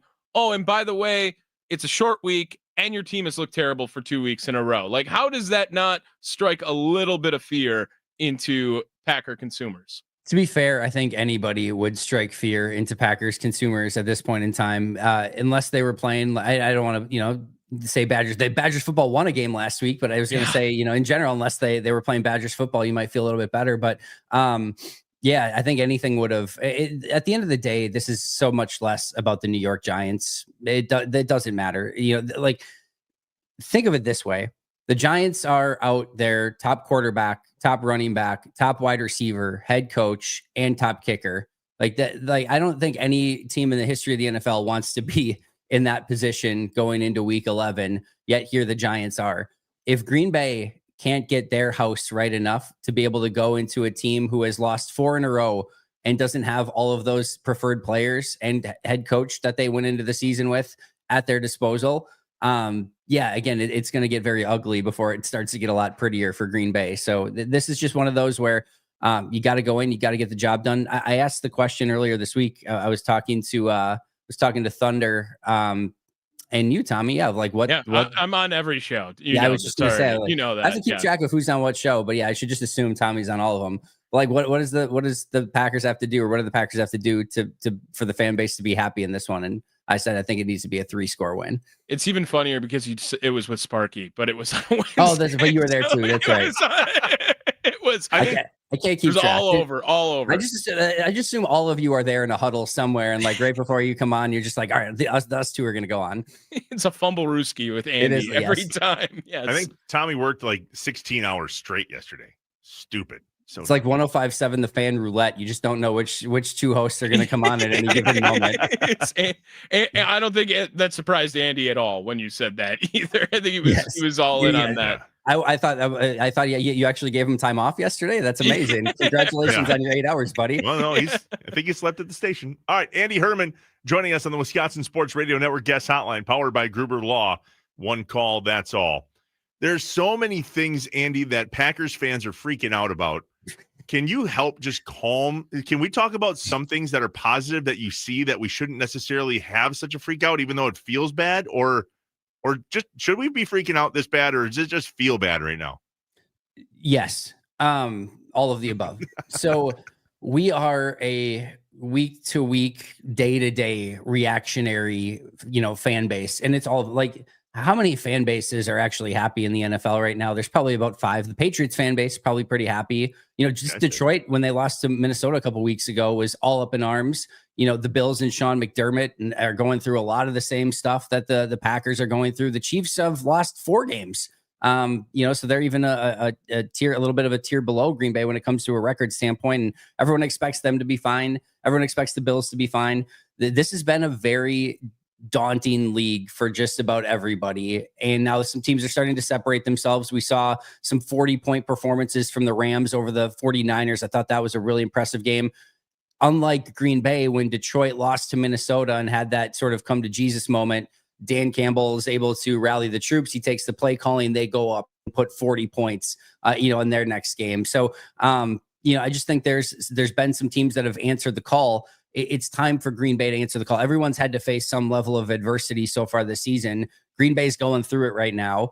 And I think ultimately that's going to be a good thing as either a molder of a now tougher and better team because they were able to overcome that adversity, or it's ultimately going to expose what flaws that there are that have to get fixed before this team can actually have championship equity. So I think there's that aspect of it. I think, again, there's always this roller coaster throughout the season. You're going to have ups and downs, regardless of how good of a team you are. Again, we've seen it with every single team this year. The defense played fantastic last week. This defense has shown the ability to be a really good team. Even Jalen Hurts said it was the best defense that they played all season long so far. And they haven't even come close to really playing complementary football or starting to get turnovers in the way that I think they're capable of doing. And if they just do a little bit of that, the story of the season is like the one time the Packers put up 40 on offense is the one time the defense can't, stop the opposing team, and they put up allow 40, and you can't even get that win. And then when the defense looks amazing and is allowing 16 points or fewer, you go 0-3 in those games because the offense no-shows those games. Like, they just haven't been consistent enough as a team. But we've seen the defense be great. In flashes, we've seen the offense be great. We won't talk about the special teams. And then we hopefully at some point get that all together, and hopefully they can be a better team than what they've shown collectively so far. Andy Herman, Pack a Day Podcast, joining us here on Inside Wisconsin Sports. Follow him on Twitter at Andy Herman NFL. Andy, I can't believe I'm about to ask you this question dating back to our history, but I know the defenses look great. Do they miss Lucas Van Ness a little bit? And, They absolutely do. Yeah, like, and is Rashawn Gary better when he's on the field as well? Because I was, me, I was the biggest hater on both of those two guys. But man, I kind of miss Lucas Van Ness in this defense, and it sounds like there's a chance. I mean, he's practicing this week, and we haven't really heard much about him since he went out. Yeah, first of all, I think that 4-man line of Wyatt, Van Ness, Parsons and Gary is their most potent defensive line. I will also say that, Parsons has been, specifically since that Cardinals game, I don't know what the Cardinals were thinking still in that game of being like, we don't care about Micah Parsons. We're just going to go one-on-one with him a lot. That'll go well for us. But outside of that, everyone's really done a great job of, trying to take Micah out of the game and make anyone else beat them defensively. And I do think Devontae Wyatt, Rashawn Gary need to step up. I thought, both of those players had some opportunities. Now, listen, Gary's going against Jordan Mailata last week, who I think is, if not the best, he's top 2 or 3 left tackle in all of football. That's a tough day at the office, but I thought Wyatt had opportunities, and I thought he, for the most part, struggled, played a little bit better in the second half of last game. But those guys need to step up. And then, if you get another player in there who's one of your preferred 4 pass rushers, it's definitely going to help you. And I think still when we saw those 4 together is when we saw this defense playing best. The game against Philly is a really interesting one. Even the game against Carolina where they limited points.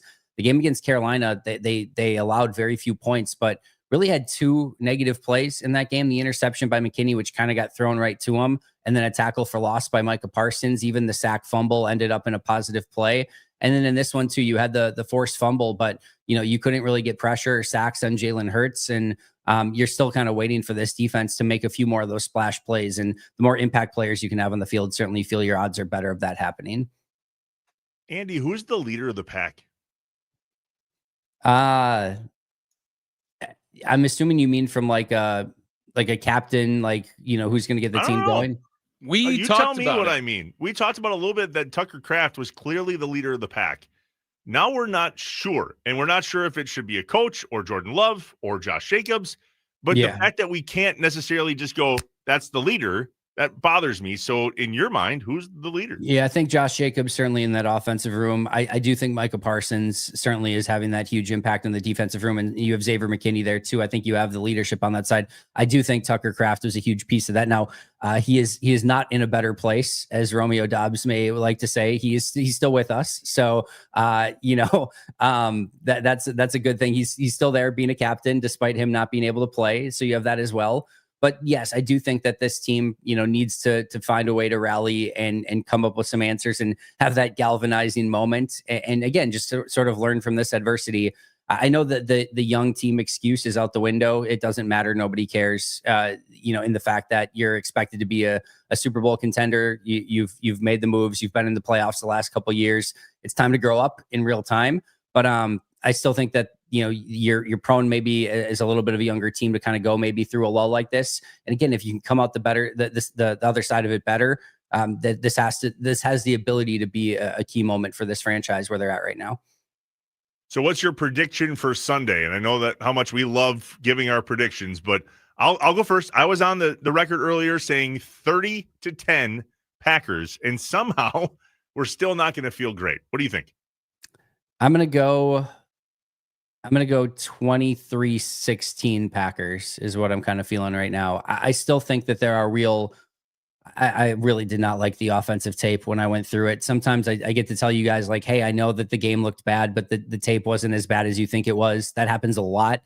It may have been worse this week. Some of the execution stuff. I don't know if we have time, but I have a question for you. Who are the good players on the Packers offense? You use the word good, not great, which is important. Emmanuel Wilson. I'll say, okay, maybe I'll even say like the really good, like the slightly above good. Like who are the ones you feel really great about? Josh Jacobs. Yep. I feel really great about. You do? Yeah. You don't? No. Oh, I do. No, I do. I think the step back looks really bad. And I think with the life cycle of a running back, I'm scared if that's catching up too. And I feel really good about Romeo Dobbs. Okay. Christian Watson count in this? I think you could maybe get to Christian. So for me, I still think Jacobs is really good. I think his line is doing him no favors whatsoever. And I still think Jordan Love is really good. I think to me, Love and Jacobs are the two answers. I think Watson maybe has the ability to get there. Kraft was the big one. And there's no offensive lineman that's playing well right now. There's no tight end outside of Tucker Kraft that's playing well. Jacobs, I still think is really good, but I think he's basically neutered by the fact that his offensive line can't do anything for him. And I think you also have a wide receiver group that's not playing great at the moment, but Christian Watson is definitely showing those signs of being able to be that again, which is I can't even imagine if like he wasn't back from his ACL and looking like prime Christian Watson again. I don't even know what that would be. This is not as good of an offensive team as I think any of us expected to be collectively, but individually as well. There's just not the players there that you need to be a really good offense. And then you add in some of the play calling and stuff like that. It just gets very muddy very fast. So I don't know what I think the offense doesn't put up a ton of points in this game. I think the defense still hangs in there. I think Jameis will throw them at least one. It'll be a little bit chaotic. 23-16. Tommy, you haven't given a prediction yet. You go. I think I did yesterday. And I think this is a spot where Green Bay can get right. And you got to say 27 if the Packers are going to win a game now. So 27-10. Okay. We'll take all that. All right. Before we go, Andy, what are you doing tonight, man? You got options in sports. I have a friend's birthday party that we're hosting tonight. So I've got no sports option. I will try to keep a little bit of an eye on the Bucks tonight. What are my other options? I haven't kept a close eye on it. Don't your children have something to do? You're like driving your children everywhere from Friday to Sunday, I feel like. Thankfully, no sports tonight. So them and they're getting together with some friends of their own. So we've got double parties tonight. Nice. I'm going to NXT in Green Bay tonight. That was the other one. Yes, I did. Yes, yeah. But we're hosting. So I did see that late. I didn't see it till this week, honestly, that they were here. But if I had nothing else going on, I honestly haven't followed NXT that close. I still probably would have been there if I didn't have anything going on. It was our youngest birthday this week, and he turned 14. He's a huge WWE guy, and so we got him tickets. It's just me and him tonight going to NXT, and he nor I follow that whatsoever. But if it's anything like any other WWE live event we've been to, it'll be a blast. I've been to NXT live events in the past, and they're great. They're fantastic. So highly recommend. Also, if you haven't watched Blood and Guts from this week yet, highly recommend that as well. Noted. Well, hopefully we're having a blast in this conversation with you on Monday. If not, I don't know what to do. If we, God, I don't even want to put it in universe. I might call in sick. You might not see me Monday. Me too. Tommy, you're on your own Monday. Yeah. All the best. Great. Yeah. Tommy, can you interview yourself on Monday? If anyone's going to be asked to interview themselves here, it'll be me. I am very confident in that it will be, hey, we had everyone drop. Tommy, can you interview yourself? I want you to have two different cameras set up though. So you're still in split screen and then you ask yourself on one side of the screen the question. And then I need you to do a quick wardrobe change. And just you have like a reversible shirt. So like while you're in between cameras, you switch it around and then get to the other side and answer your own question. I mean, that can be arranged. Like you think that I couldn't figure that out. But meanwhile, while I have faith in you, I've already set something up that if it needs to, I'm right here. Like, yeah, I can do it. I could just turn over camera shot. I'm there. And then Andy Herman, the Pack a Day podcast. Follow him on Twitter at Andy Herman NFL. All right, buddy. We'll talk to you Monday. Here's hoping it's a dub. All right. Can't wait, guys. Have a good weekend. Be good, Andy. Andy Herman on the Wisconsin Sports Radio Network guest hotline, powered by Gruber Law. One call. That's all. All right. We transition to What's Up Wisconsin. We'll close out the show with checking in with you, and we'll check in with us about what the weekend looks like in the world of sports and also personal life stuff. I don't know what I'm doing this weekend outside of tonight. We've got some things going on. Riker's birthday party's tomorrow. We'll get to all of it. Oh, Sunday can't come soon enough. I'm sick of worrying about this. Inside Wisconsin Sports with Trevor and Josh, Tommy Wirtz is here. It's the Wisconsin Sports Radio Network, powered by the Potawatomi Sportsbook.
One more segment here on Inside Wisconsin Sports with Trevor and Josh. Tommy Ward's in for Josh.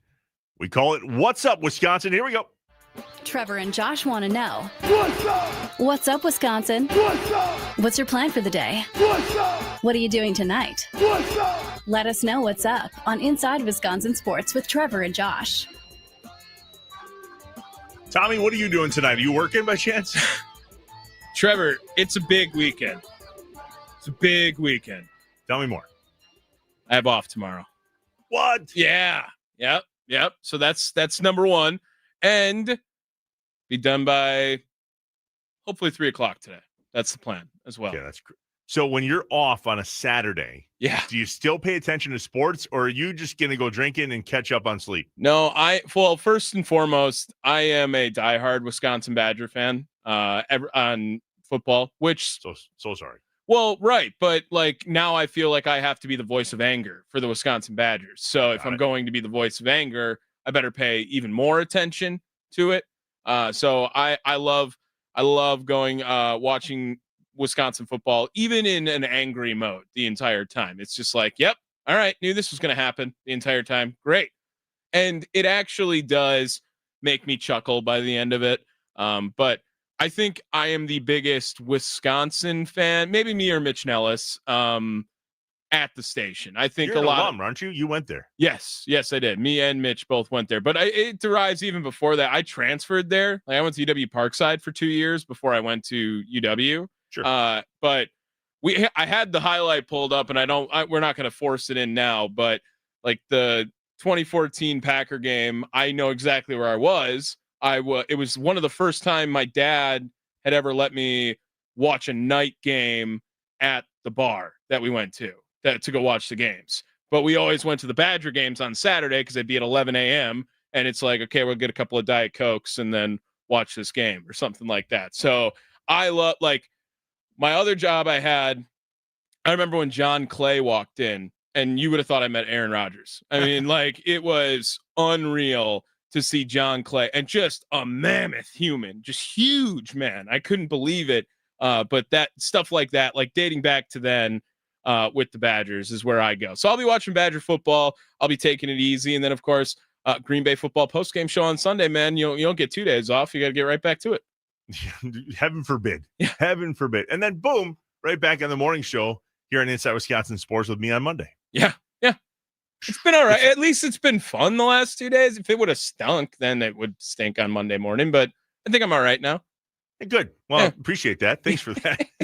It's been fun. Just a little pat on the back for you. All right. So Bucks Hornets tonight. I won't be watching that because I'm taking our youngest to WWE NXT here in which Green is Bay. like, so WWE casual here, and casual's even strong. NXT is the minor leagues. Yeah, that's what they call it anyway. I mean, it's the one that is the up and comers. Yeah. And if WWE Raw / SmackDown is like, you've made it, then NXT is the next people that they hope make it. Mm-hmm. And then the minor leagues is probably that. Don't they have some show that is building up wrestlers of some kind? Don't ask me. No idea. I know there's AEW, and I know that's not WWE.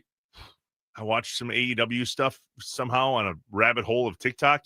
Those dudes bleed a lot. Dude, a lot. Unnecessary. I know MJF, and that's about it over there.